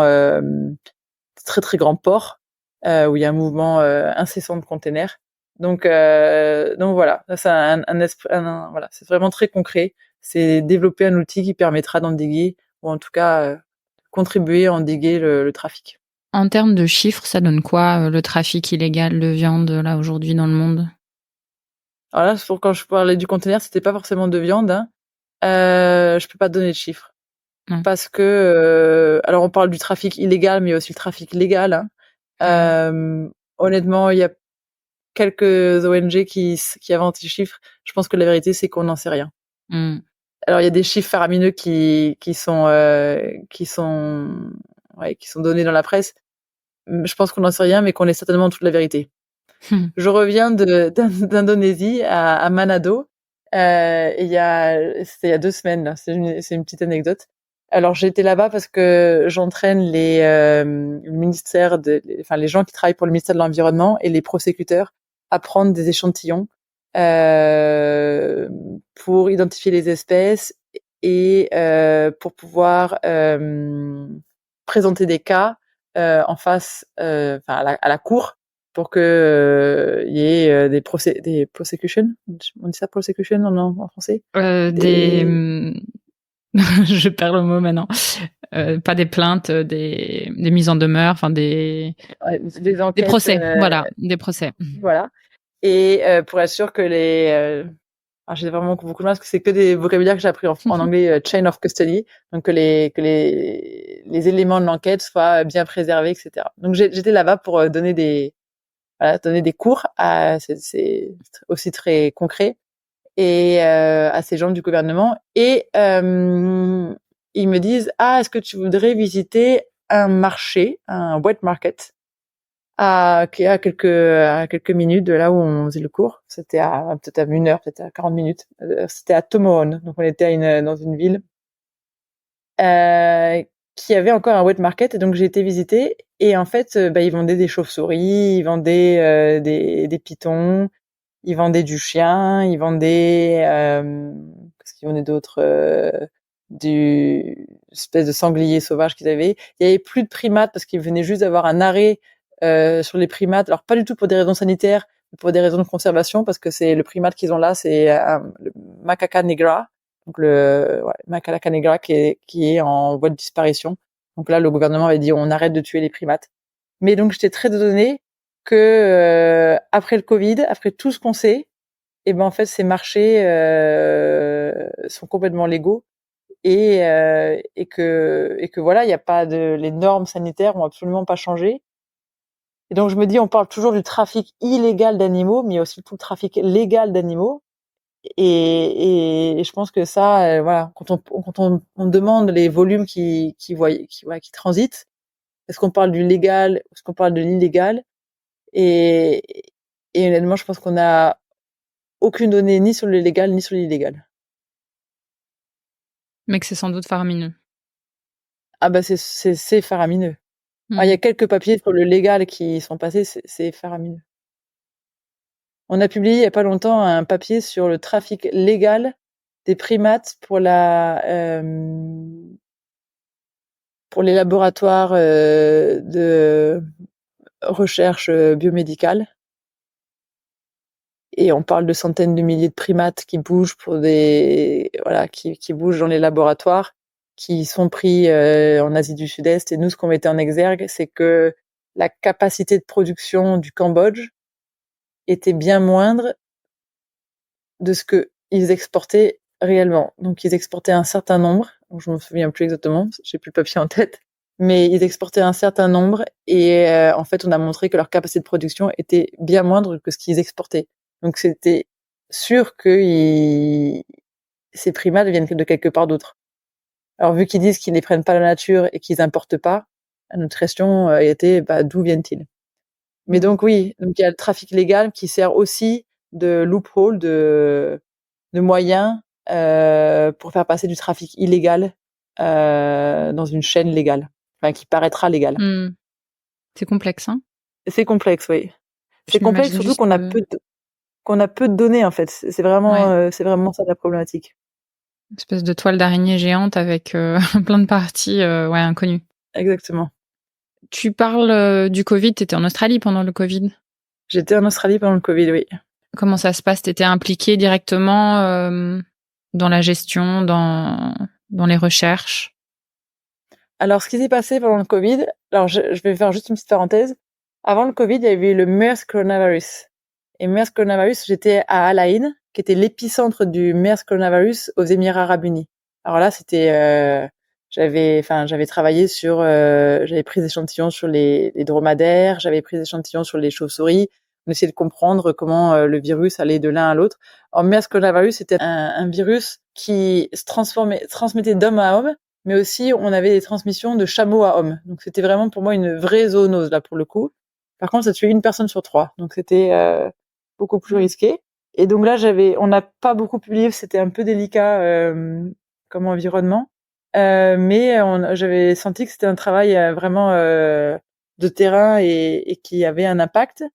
Quand je suis arrivée en Australie, donc 3 ans après, on a eu le Covid. Alors là, j'étais un peu frustrée parce que je pouvais pas faire d'études de terrain. J'avais voulu regarder si, avant qu'on le sache, si les autres animaux, donc par exemple les chats et les chiens des gens contaminés, pouvaient être contaminés, mais ça avait été pas accepté en fait par le gouvernement. Ils voulaient surtout pas à ce moment-là, c'était un peu compliqué de faire ce genre d'études. Et je me suis retrouvée dans une position où en fait, ce qu'on avait donc j'avais peu de choses à faire. Tous mes projets de recherche qui impliquent pas mal de mouvements et de déplacements sont tombés à l'eau. Et je me suis retrouvée dans une situation où je me suis dit mais qu'est-ce que je vais faire? Et là, il parlait de ces tests PCR où il manquait de réagents, de produits pour faire le test, et donc qu'il y avait des gros délais pour voir si les gens étaient positifs ou négatifs. Et je me suis dit, mais il faudrait absolument que je trouve un moyen pour travailler sur un autre système de détection des positifs et des négatifs. Et j'ai été en contact, alors depuis que je suis aux Émirats, je connais le professeur Dominique Grandjean, et je l'ai contacté pour savoir s'il y avait quelque chose sur lesquels il travaillait, parce qu'il travaillait sur les chiens détecteurs, s'il savait si ça marchait. Alors à l'époque, il avait aucune donnée, mais il m'a dit, on a fait juste quelques tests pour savoir si le chien peut détecter le Covid, et ils peuvent détecter la transpiration des personnes qui ont le Covid versus les personnes qui n'ont pas le Covid. Et donc, je suis allée, j'ai monté un projet similaire à ce que Dominique Grandjean a fait en France. Et alors moi, je l'ai fait un petit peu différemment parce que j'ai eu la chance d'avoir les Australian Border Force, donc c'est les douanes australiennes qui ont beaucoup de chiens. Ils ont plus de 300 chiens. Et ils ont dit, OK, on est partant sur ce projet. On va te mettre des équipes de chiens, donc des équipes cynophiles. On va te donner des chiens. Et puis tu vas les entraîner. Et donc le but, c'était après qu'on déploie ces chiens à l'aéroport, ce qu'on a fait à l'aéroport de Sydney et à l'aéroport d'Adélaïde. Et donc vraiment un super projet de recherche. Alors là, c'était donc on avait ABF qui était donc Australian Border Force, qui était l'entité qui nous vraiment nous fournissait les sous, les chiens et les équipes cynophiles. Et puis on avait le support du ministère de la Santé. Et on avait aussi le support de la France et des Émirats Arabes Unis qui nous ont envoyé des échantillons au début pour qu'on entraîne nos chiens, parce que nous, on n'avait pas assez de cas de Covid en Australie pour entraîner nos chiens.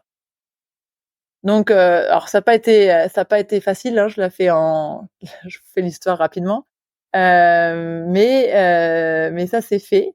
Et puis après, on a eu, je pense que la seule fois de ma vie où j'ai pleuré de bonheur au travail lié à une de mes recherches, c'est qu'on a commencé à travailler avec l'Institut Pasteur en France et Dominique Grandjean sur ce qu'on appelle une training aid, un leurre pour entraîner les chiens sans avoir besoin de la sueur de gens positifs, parce qu'au début on les entraînait en leur faisant sentir de la sueur de gens positifs, en leur expliquant que ça c'est positif, et donc à chaque fois qu'ils ont ça, il faut qu'ils s'assoient. Et puis on a développé un leurre, et quand les premiers chiens qu'on avait entraînés que sur leurre, donc ils n'avaient à sentir rien d'autre que du leurre de personnes positives versus rien. Et on leur a donné des échantillons de personnes positives qui étaient dans les Medi-hôtels, parce qu'en Australie, quand on arrivait, on pouvait pas directement aller chez soi, on devait passer 15 jours à l'hôtel. Et dans ces hôtels, on prenait des échantillons aux gens à tous les X jours, tous les 3-4 jours. Donc on avait leurs échantillons de sueur, et on a donné ces échantillons de sueur à des chiens qui n'avaient été entraînés que par ces leurres, c'est quelque chose qu'on produit. Et c'est ce premier chien qui s'est assis. On m'a envoyé la vidéo parce que ça, c'était à cette époque-là, donc c'était ABF qui faisait l'experiment. Je voulais enlever de l'experiment pour pas dire que j'avais biaisé quoi que ce soit. Et le premier chien qui s'est assis devant la personne positive, ça a été, c'est la première fois, je pense, que j'ai pleuré de joie en me disant ça marche. Et donc après, on a continué à déployer ces chiens. Alors plus à l'aéroport parce que là, le Covid était bel et bien rentré en Australie, mais on l'a déployé au service d'urgence de l'hôpital d'Adélaïde, et ça a très bien marché. L'hôpital Elizabeth d'Adélaïde. Et donc voilà, c'était ma petite contribution sur le Covid. On a continué après parce que on a entraîné des chiens pour voir. Donc là, le Covid, c'était un virus, donc on s'est dit ça marche bien. Est-ce qu'on peut faire un training aid pour une autre maladie qui s'appelle la fièvre Q. Alors Q, c'est la lettre Q, c'est pour Query Fever. C'est lié à une bactérie qui s'appelle Coxiella burnetii. Et on a entraîné donc ces mêmes chiens pour trouver cette bactérie, et ils arrivent aussi à la trouver. Et donc maintenant on a un petit programme quand même de chiens détecteurs de maladies, et on va continuer sur les maladies infectieuses parce que je trouve que c'est quand même vraiment fascinant qu'on puisse détecter des composés volatiles organiques, et qu'en fait ça soit une trace d'une infection, et qu'on puisse utiliser ça comme test. Alors aucun test n'est parfait, mais la PCR n'est pas parfaite non plus. Le RAT test, le test antigénique n'est pas parfait non plus. Et donc nous, ce qu'on préconisait, c'est de faire plusieurs tests. Ce qu'on a vu, c'est que les chiens détectaient les gens positifs, et ça, on a beaucoup d'exemples. On est en train de travailler c'est un énorme papier, donc il va peut-être un jour partir quand même, parce c'est un très très gros papier on espère dans un très gros journal. Mais que nos chiens détectaient les gens positifs avant la PCR. C'est quand même assez incroyable. Ouais, c'est incroyable. Petit projet. Je sais pas si j'aurais mis cet adjectif-là. Je trouve ça vraiment formidable. Oui, non, c'était un gros projet. J'ai travaillé, je crois que je n'ai pas compté mes heures, mais c'était des grosses journées de plus de 12 heures. Chapeau bas à mon mari, parce que là, à ce moment-là, il a géré absolument tout à la maison. Alors nous, on a eu vraiment beaucoup de chance, c'est qu'en Australie, ils n'ont pas fait de très longs lockdowns. Et vu que je travaillais sur ce projet-là, mes enfants avaient le droit de continuer à aller à l'école. Mais si on avait dû faire l'école à la maison, en plus, ça aurait pas été gérable. Ouais. Mais ouais, c'était un beau projet, et on a vraiment eu de la chance d'avoir un support du gouvernement en Australie, parce que déploiement à l'aéroport et déploiement à l'hôpital,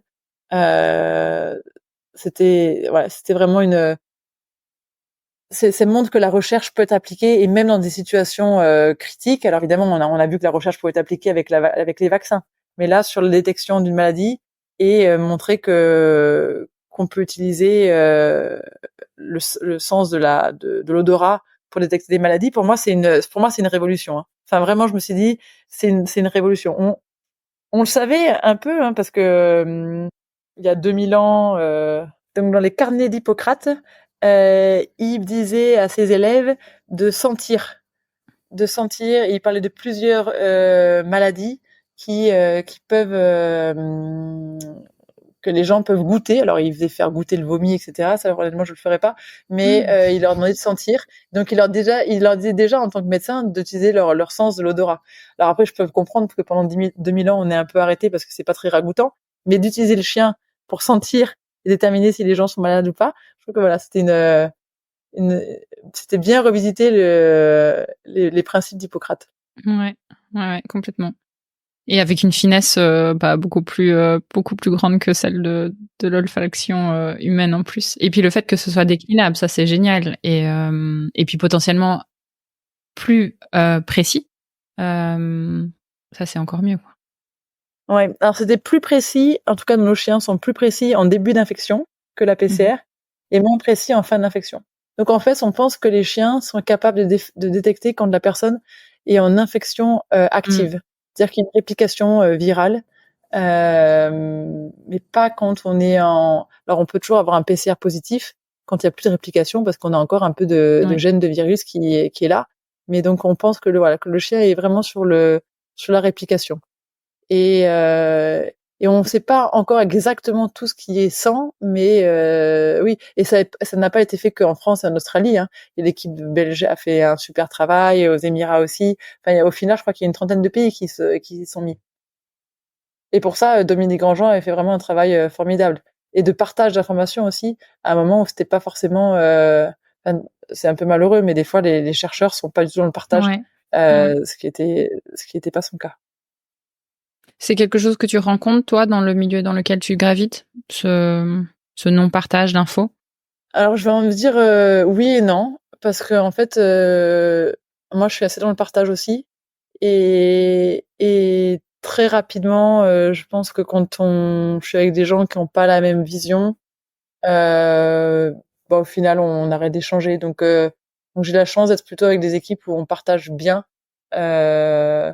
Alors des fois c'est compliqué sur certains projets parce que il y a la propriété intellectuelle et que je suis dans un milieu anglo-saxon et donc l'université fait quand même bien attention que notre propriété intellectuelle soit bien gardée, et donc il m'arrive des fois de me faire tirer les oreilles en me disant mais dis donc t'as pas fait signer un papier de alors ils appellent ça NDA, alors je sais plus ce que ça veut dire.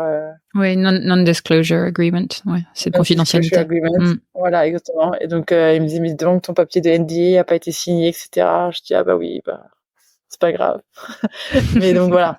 Donc, après je pense que c'est un peu culturel ça, honnêtement.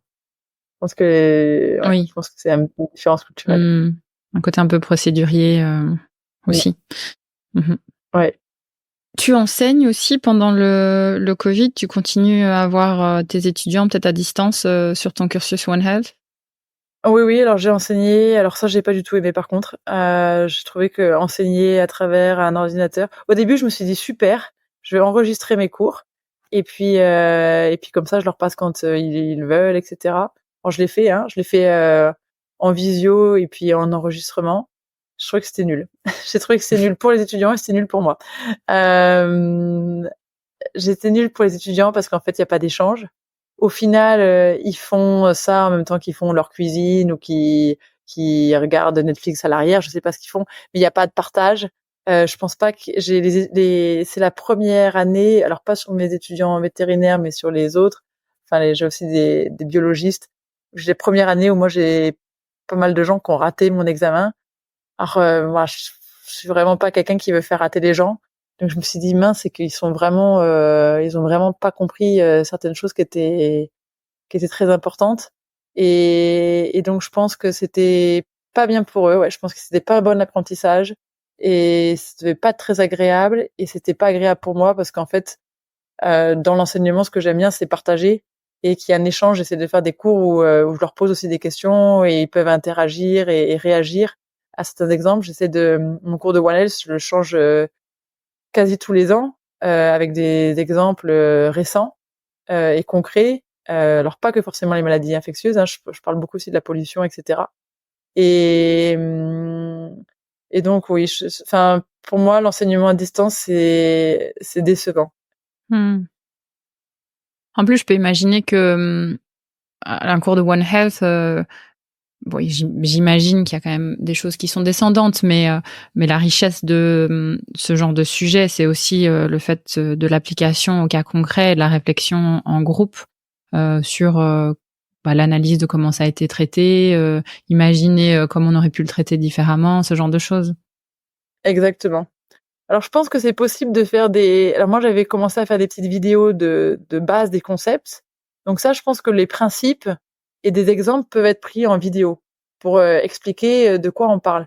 Mais après, tu as tout à fait raison. Ce qui est important, c'est la discussion après de l'applicabilité et de ce qui peut être fait et quand c'est pas fait, pourquoi c'est pas fait, quelles sont les barrières. Et ouais, donc c'est pour ça que je pense qu'on peut faire une partie en ligne, mais il y a une partie qui est importante de faire en tête à tête ou au moins en discussion. S'il y avait à l'époque, on faisait pas beaucoup, mais après j'avais beaucoup d'étudiants, je sais pas comment j'aurais pu le gérer, mais de le faire au moins des petits trucs en chat, etc., pour qu'on ait un échange. Et ce qui a manqué, c'est l'échange, ouais. C'est quoi ta répartition de temps aujourd'hui entre l'enseignement, la recherche, le travail avec les douanes, la partie chien? Alors, sur mon contrat, il y a marqué 40% recherche, 40% enseignement et 20% administratif. Et alors, ça dépend des moments. Il y a des moments où je pense que je fais beaucoup plus d'enseignement et malheureusement pas assez de recherche à mon avis, à mon goût, mais quand même la recherche, c'est vraiment ce qui me passionne. Enfin, j'aime beaucoup l'enseignement aussi. Alors, je sais pas, ça dépend. Je pense que c'est à peu près ce que je fais. Je pense que je fais vraiment 40, 40, 20 à l'échelle de l'année. Il y a des mois où je vais le plus en train de faire de l'enseignement. Par exemple, le mois dernier, c'était un gros mois d'enseignement. J'ai enseigné tous les jours. Puis il y a des mois où j'enseigne que 3 ou 4 fois dans le mois. Donc ça dépend. Ça varie. Mais je pense que dans l'année, ça doit être ça. 40% recherche, 40% enseignement et 20% administratif. Alors l'administratif, ouais, des fois j'ai l'impression que j'en fais beaucoup, mais je peux pas tellement me plaindre parce que j'ai aussi quelqu'un qui m'aide pour faire mon administratif. Donc voilà, j'ose pas trop me plaindre en podcast, parce que sinon quelques personnes qui pourraient m'entendre me diraient bah dis donc, tu te plains d'aide.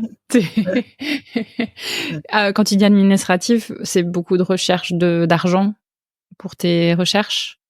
Voilà, Recherche c'est d'argent pour tes recherche de recherches. fonds, mais aussi Ouais. c'est rapport quand on est Mmh. sous, faut faire des rapports. C'est aussi quand moi j'emploie des gens, donc c'est faire des procédures de recrutement, c'est Mmh. les bilans financiers, c'est les bilans financiers, enfin tout ce que je dois signer, c'est c'est quand même moi qui les fais. Mais donc il y a oui toute une partie on doit rendre des comptes. On doit rendre des comptes de ce qu'on fait Mmh. et d'où est-ce qu'on a utilisé et comment est-ce qu'on a utilisé les fonds. Donc c'est vraiment ça l'administratif. Et j'imagine que tu as des thésards et des étudiants qui bossent avec toi. Je pense oui, tu l'as dit, au début. Les projets de recherche, c'est toi qui les imagines? C'est, des projets qui viennent à toi? Comment ça se passe? Pour l'instant, sauf une, c'est moi qui les imagine, mais après il y a il y a différents degrés. Alors parfois c'est un projet où c'est vraiment complètement moi qui l'ai imaginé et je crée un post un peu en disant voilà qui veut faire ce projet-là. Alors souvent c'est des projets où il y a une petite marge de manœuvre, où on peut changer un petit peu les choses, mais fondamentalement pas trop parce que ça veut dire que j'ai des fonds que j'ai approché ou le gouvernement ou une ONG ou une compagnie avec un projet et qui finance le projet pour avoir donc c'est un projet de recherche mais c'est très souvent très applicable. Donc il y a une petite marge de manœuvre mais pas tellement. Et puis après il y a des projets où c'est une idée et je la développe vraiment avec l'étudiant ou l'étudiante et on co-design le projet. Et des fois, le projet est appelé à évoluer au gré des trouvailles et de la recherche. Et ça me va très bien aussi. Puis j'ai une étudiante, on avait un peu fait un co-design de projet, mais elle était venue avec une idée de projet. Et c'est donc elle qui a plus, oui, imaginé son projet que moi. Mais dans la grande majorité, c'est quand même moi à ce stade-là qui imagine un peu les projets. Enfin, qui imagine les projets, ouais. Tu as combien de projets en cours là, pour le moment? Donc j'ai 5 étudiantes en thèse pour le moment. Et j'ai plus d'étudiants en master, ils ont fini. Et voilà. En Australie, il y a aussi les honors. Donc ça, c'est ceux qui, alors je sais pas comment ça s'appellerait en France, c'est ceux qui ont fait 3 ou 4 ans d'études et qui veulent après faire une thèse. Il faut qu'ils aient fait un an de recherche avant de pouvoir partir en thèse. OK. Mais ça, j'en ai pas. J'en prenais avant, mais je préfère être avec les thésards parce que c'est des projets plus construits sur les honors, c'est que 1 an. Et je pense que 3 ans et demi, 4 ans sur un projet de recherche, c'est pas de trop. Donc, je prends plutôt des thésards. Et en termes de recherche de financement, j'imagine que toi, tu as déjà un nom assez reconnu et connu, donc ça facilite. Est-ce que la répartition ONG, privé, gouvernement, c'est plutôt toujours un peu la même chose ou c'est en fonction des projets? Alors, il y a ONG, privé, gouvernement et bourse. Donc c'est les bourses de recherche. On applique, c'est aussi gouvernement, mais c'est un autre style de. Et alors moi j'ai peu de bourses. C'est très compétitif d'avoir les bourses. Je trouve que c'est énormément d'efforts aussi. Alors j'en ai quelques-unes des grosses bourses de gouvernement, mais c'est pas ma priorité. Moi c'est plutôt gouvernement et compagnie privée. Mais souvent, je m'adresse directement au département de la santé ou au département de la santé animale ou le département de la santé humaine sur une problématique. Et je leur dis, voilà, il y a cette problématique-là. Souvent, c'est des problématiques qu'ils ont euh, dont ils n'ont pas forcément pris l'ampleur, mais ils sont intéressés. Donc des fois d'avoir quelqu'un qui vient et qui dit voilà, on va faire ça, mais on a besoin de votre soutien pour avoir accès à des sites, pour avoir accès à des données, et aussi pour que vous payiez un salaire et les analyses. Souvent ça se fait en fait. Enfin, en tout cas en Australie, je sais pas comment ça se passerait en France, hein, mais en Australie, ça se passe, ça se fait. Ils apprécient en fait.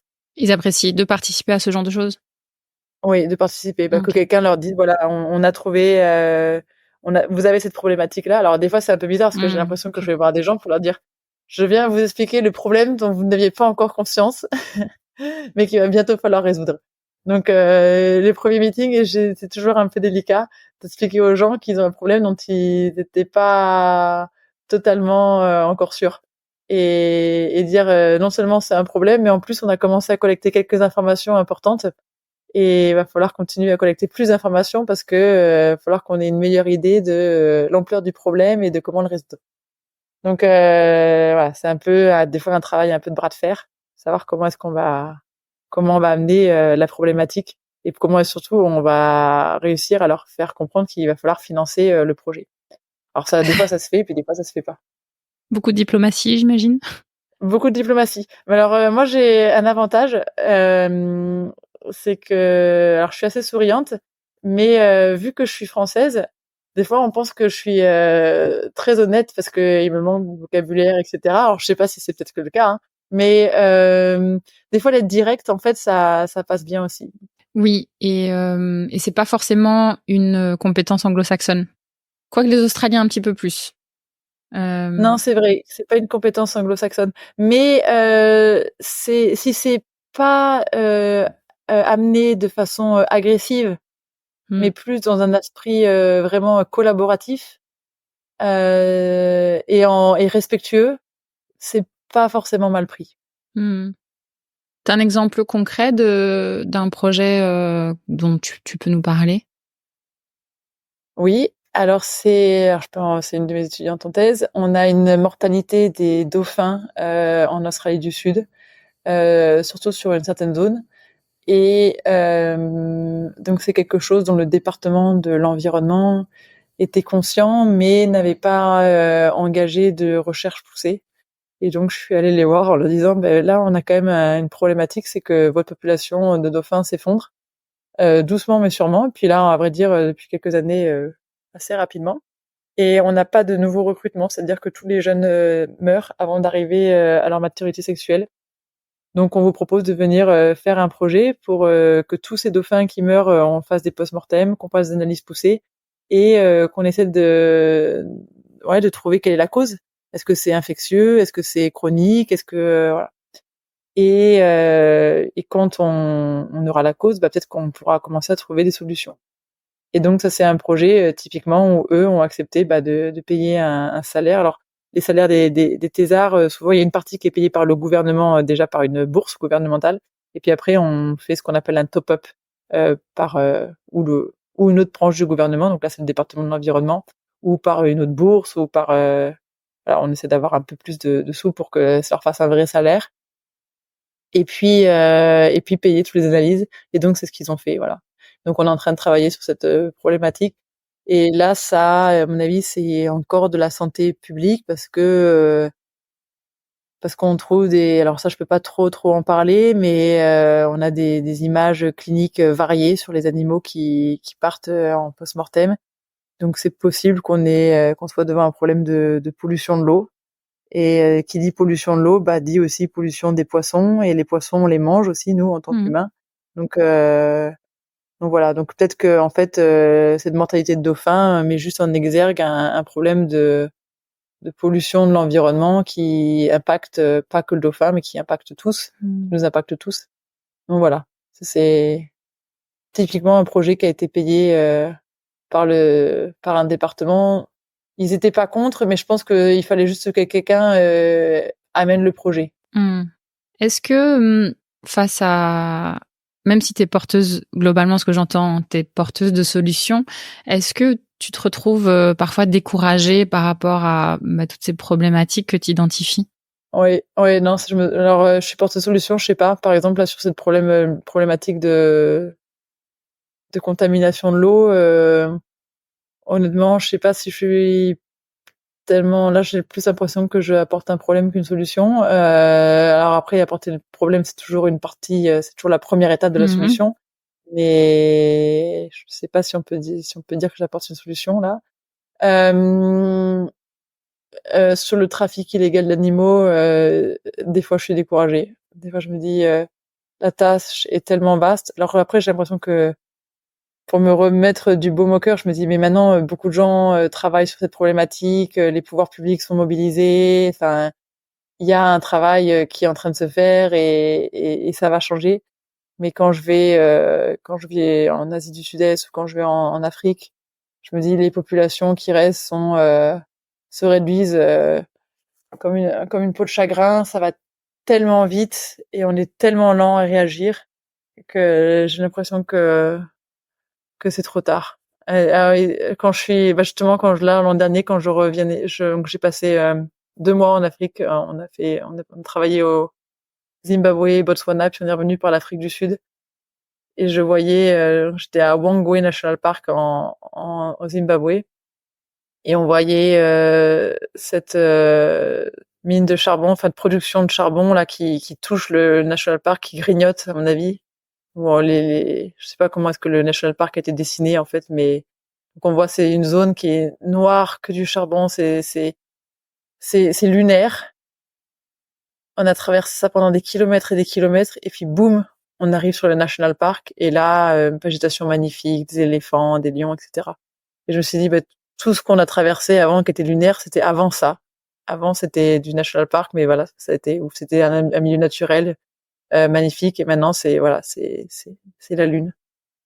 Et ça, c'est une expérience que j'ai répétée plusieurs fois dans plusieurs endroits du monde. Et à chaque fois, je me dis, mais on détruit trop vite. On détruit trop vite, on consomme trop, mais je sais pas comment moi, à mon échelle, je peux faire plus que ce que je fais. Et des fois, ça me décourage. Et j'essaie de pas passer ça à mes enfants mais il y a pas longtemps, j'ai entendu mon fils dire à un de ses petits camarades, et qui disait regarde, ça c'est pas cher, on pourrait acheter ça, et il a dit oui, mais ça ne prend pas en compte l'impact environnemental que ton prix. Je me suis dit oh là, je leur déteins énormément dessus quand même. J'espère que je vais pas en faire des échos anxieux, mais j'ai peur qu'ils dépriment aussi. Mais oui, si des fois je déprime, c'est sûr. Ouais, je comprends. Pour ne pas finir, parce qu'on arrive tout doucement quand même à la fin de ce podcast, on papote depuis pas mal de temps.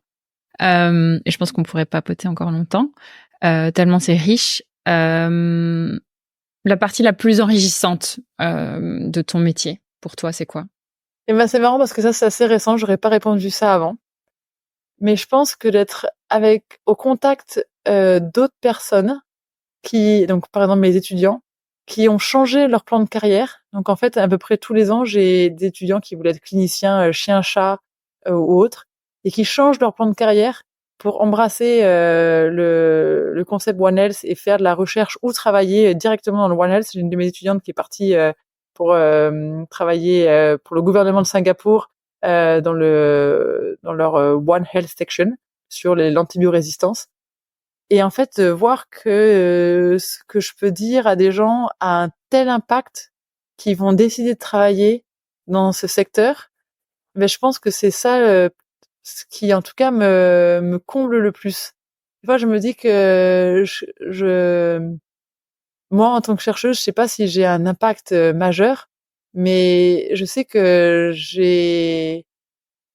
que ma parole a permis à des personnes qui peut-être l'auraient fait ultérieurement de toute façon et en parlant à quelqu'un d'autre, je sais pas, mais de changer leur trajectoire de carrière et donc de vie.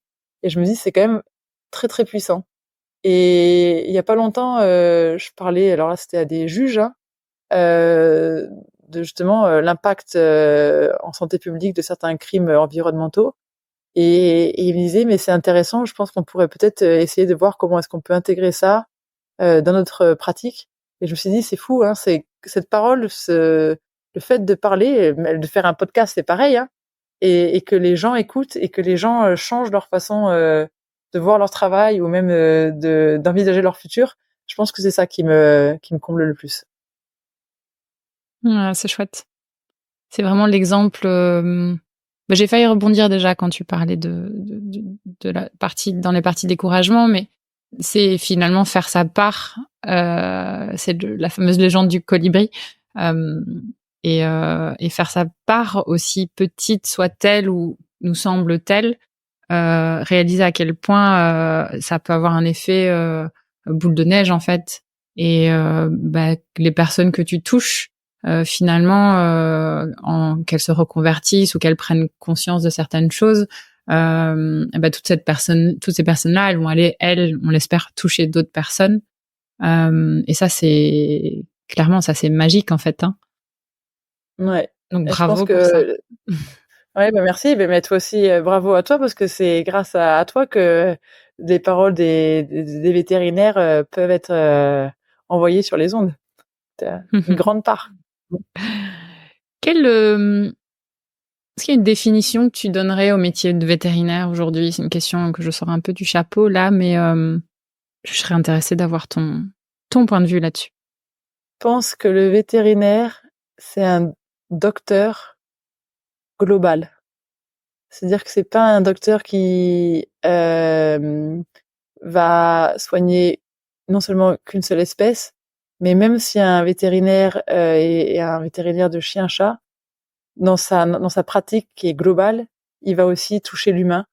Et c'est en fait, alors dans ma pratique, je vais le montrer avec le lien entre l'environnement, la santé animale, la santé humaine, mais tous les vétérinaires, pour moi, sont des vétérinaires qui pratiquent une médecine globale, qui ne s'attachent pas que à soigner l'animal. Donc pour moi, j'appellerais ça les global doctors. Nice, j'aime bien. Est-ce que tu aimerais rajouter quelque chose? C'est dit pas mal de choses. On a balayé plus d'un sujet, mais peut-être que il nous en manque. Non, j'ai pas d'idée. Alors peut-être qu'on pourrait dire à toutes les personnes qui nous écoutent que, en effet, chacun a un impact et chacun fait sa part. Et ce qui est important, c'est de le faire avec joie et bienveillance. J'aime bien, merci. Je vais te poser donc la dernière question de ce podcast, qui est quel conseil donnerais-tu à la plus jeune version de toi-même? Donc si tu avais la jeune Anne-Lise devant toi aujourd'hui, qu'est-ce que tu lui dirais? Je pense que je me dirais de, comme disait l'anglais, de prendre un step back, de pas forcément prendre les choses à cœur comme des fois je les ai prises. Alors je les prends encore très souvent à cœur, mais je pense que j'aurais peut-être dû des fois. Après c'est difficile parce que c'est ma passion qui, je pense, a vraiment poussé, qui m'a aidé à être aussi déterminée. Et peut-être que si je prenais moins les choses à cœur, je serais moins passionnée, je sais pas. Mais je mon travail, c'est plus qu'un travail. C'est vraiment une façon de vivre. Et des fois, je me dis, c'est trop. Enfin, je travaille. Alors c'est pas que je travaille trop, mais c'est que ça prend trop de ma vie. Et quand je disais que mes enfants venaient avec moi sur le travail, c'est parce que j'aime mes enfants, mais j'aime mon travail et que je veux laisser sur le bord de la route ni l'un ni l'autre. Mais peut-être que ma version plus jeune de moi, je me dirais, il faut que tu arrives à trouver un meilleur équilibre. Quand je suis venue en Australie, on m'a dit, tu vas voir, c'est super en Australie, il y a un super équilibre travail-famille. Moi, j'ai aucun équilibre travail-famille. Mon travail, c'est tout le temps et ma famille, c'est tout le temps. Mais voilà, je travaille quand même tout le temps. Et en fait, je pense que le problème, c'est pas dans le pays dans lequel je suis. Le problème, c'est moi. C'est que j'aime trop ce que je fais. Et peut-être que des fois, ce serait mieux que j'aime un peu moins. Voilà. Alors généralement, je rebondis pas sur cette question, mais je me permets quand même de répondre. Est-ce que c'est la société qui te dit ça, ce que tu viens d'évoquer, ou est-ce que c'est quelque chose que tu ressens vraiment? Mais c'est un peu la société. C'est un peu la société. Parce que des fois, je me sens être un peu la mauvaise maman quand il y a les réunions parents-prof et que je leur dis, bah non, c'est pas possible. Ou alors quand, donc moi, mes enfants sont très souvent déscolarisés, parce qu'ils doivent venir avec moi sur le terrain. Et quand je dis très souvent, alors ils ont des très bonnes notes l'un et l'autre, parce que je fais quand même attention qu'ils suivent le programme et que donc ils sont pas en train de rien faire. Hein. Je parle pas c'est pas des enfants qui sont déscolarisés et qui font plus de travail, hein, mais il leur arrive de manquer 2, 3, 4, 5, même plus mois par an d'école. Donc ça fait beaucoup. Et je sais qu'il y a plusieurs familles qui me regardent et qui me disent mais c'est pas bon pour eux. Alors je leur dis bah oui, mais en même temps je reste quand même à leur écoute, non pas que d'un point de vue scolaire, on fait quand même attention qu'ils se sentent bien et eux veulent. Hein. Enfin là cette année c'est la première année où je leur ai vraiment dit vous êtes sûr que vous voulez venir, etc. Parce que justement c'était un peu la société peut-être qui me mettait cette pression et les deux me disent oui on veut venir. Donc c'est voilà, mais oui je sais pas si c'est la société ou si c'est moi. Peut-être que c'est moi qui ai intégré ces réprimandes sociétales. Pas facile hein, ce sujet-là. Je pose la question, mais sans jugement aucun, bien évidemment. Bah, j'aurais tendance à dire, bah, écoute, si tu te sens aligné et que tes enfants sont ravis, j'aurais tendance à dire que tu es peut-être sur la bonne piste plutôt que l'inverse. Merci beaucoup, Anne-Lise, pour ce merveilleux podcast. Tu m'as transportée, j'ai trouvé ça passionnant. Je pense que certains de nos auditeurs pourraient avoir des questions, surtout s'ils veulent se lancer sur ce parcours. Je leur dis de nous contacter et si t'es OK, évidemment, on te mettra en contact directement avec eux s'ils le souhaitent. Très bien, super. Merci beaucoup à toi pour ces bonnes questions. Avec grand plaisir. Au revoir tout le monde. Au revoir. Merci d'avoir écouté cet épisode de Veto Micro. Si le cœur vous en dit, partagez-le à vos amis et à vos collègues, abonnez-vous au podcast et mettez-nous une note de 5 étoiles avec un gentil commentaire. C'est ce qui nous permet de remonter dans les classements et de donner de la voix à la profession. Si vous souhaitez participer à Veto Micro, nous suggérer des invités ou tout simplement nous écrire, faites-le sur l'adresse podcast@themavet.fr. Prenez soin de vous et à la semaine prochaine pour écouter une nouvelle façon d'être vétérinaire.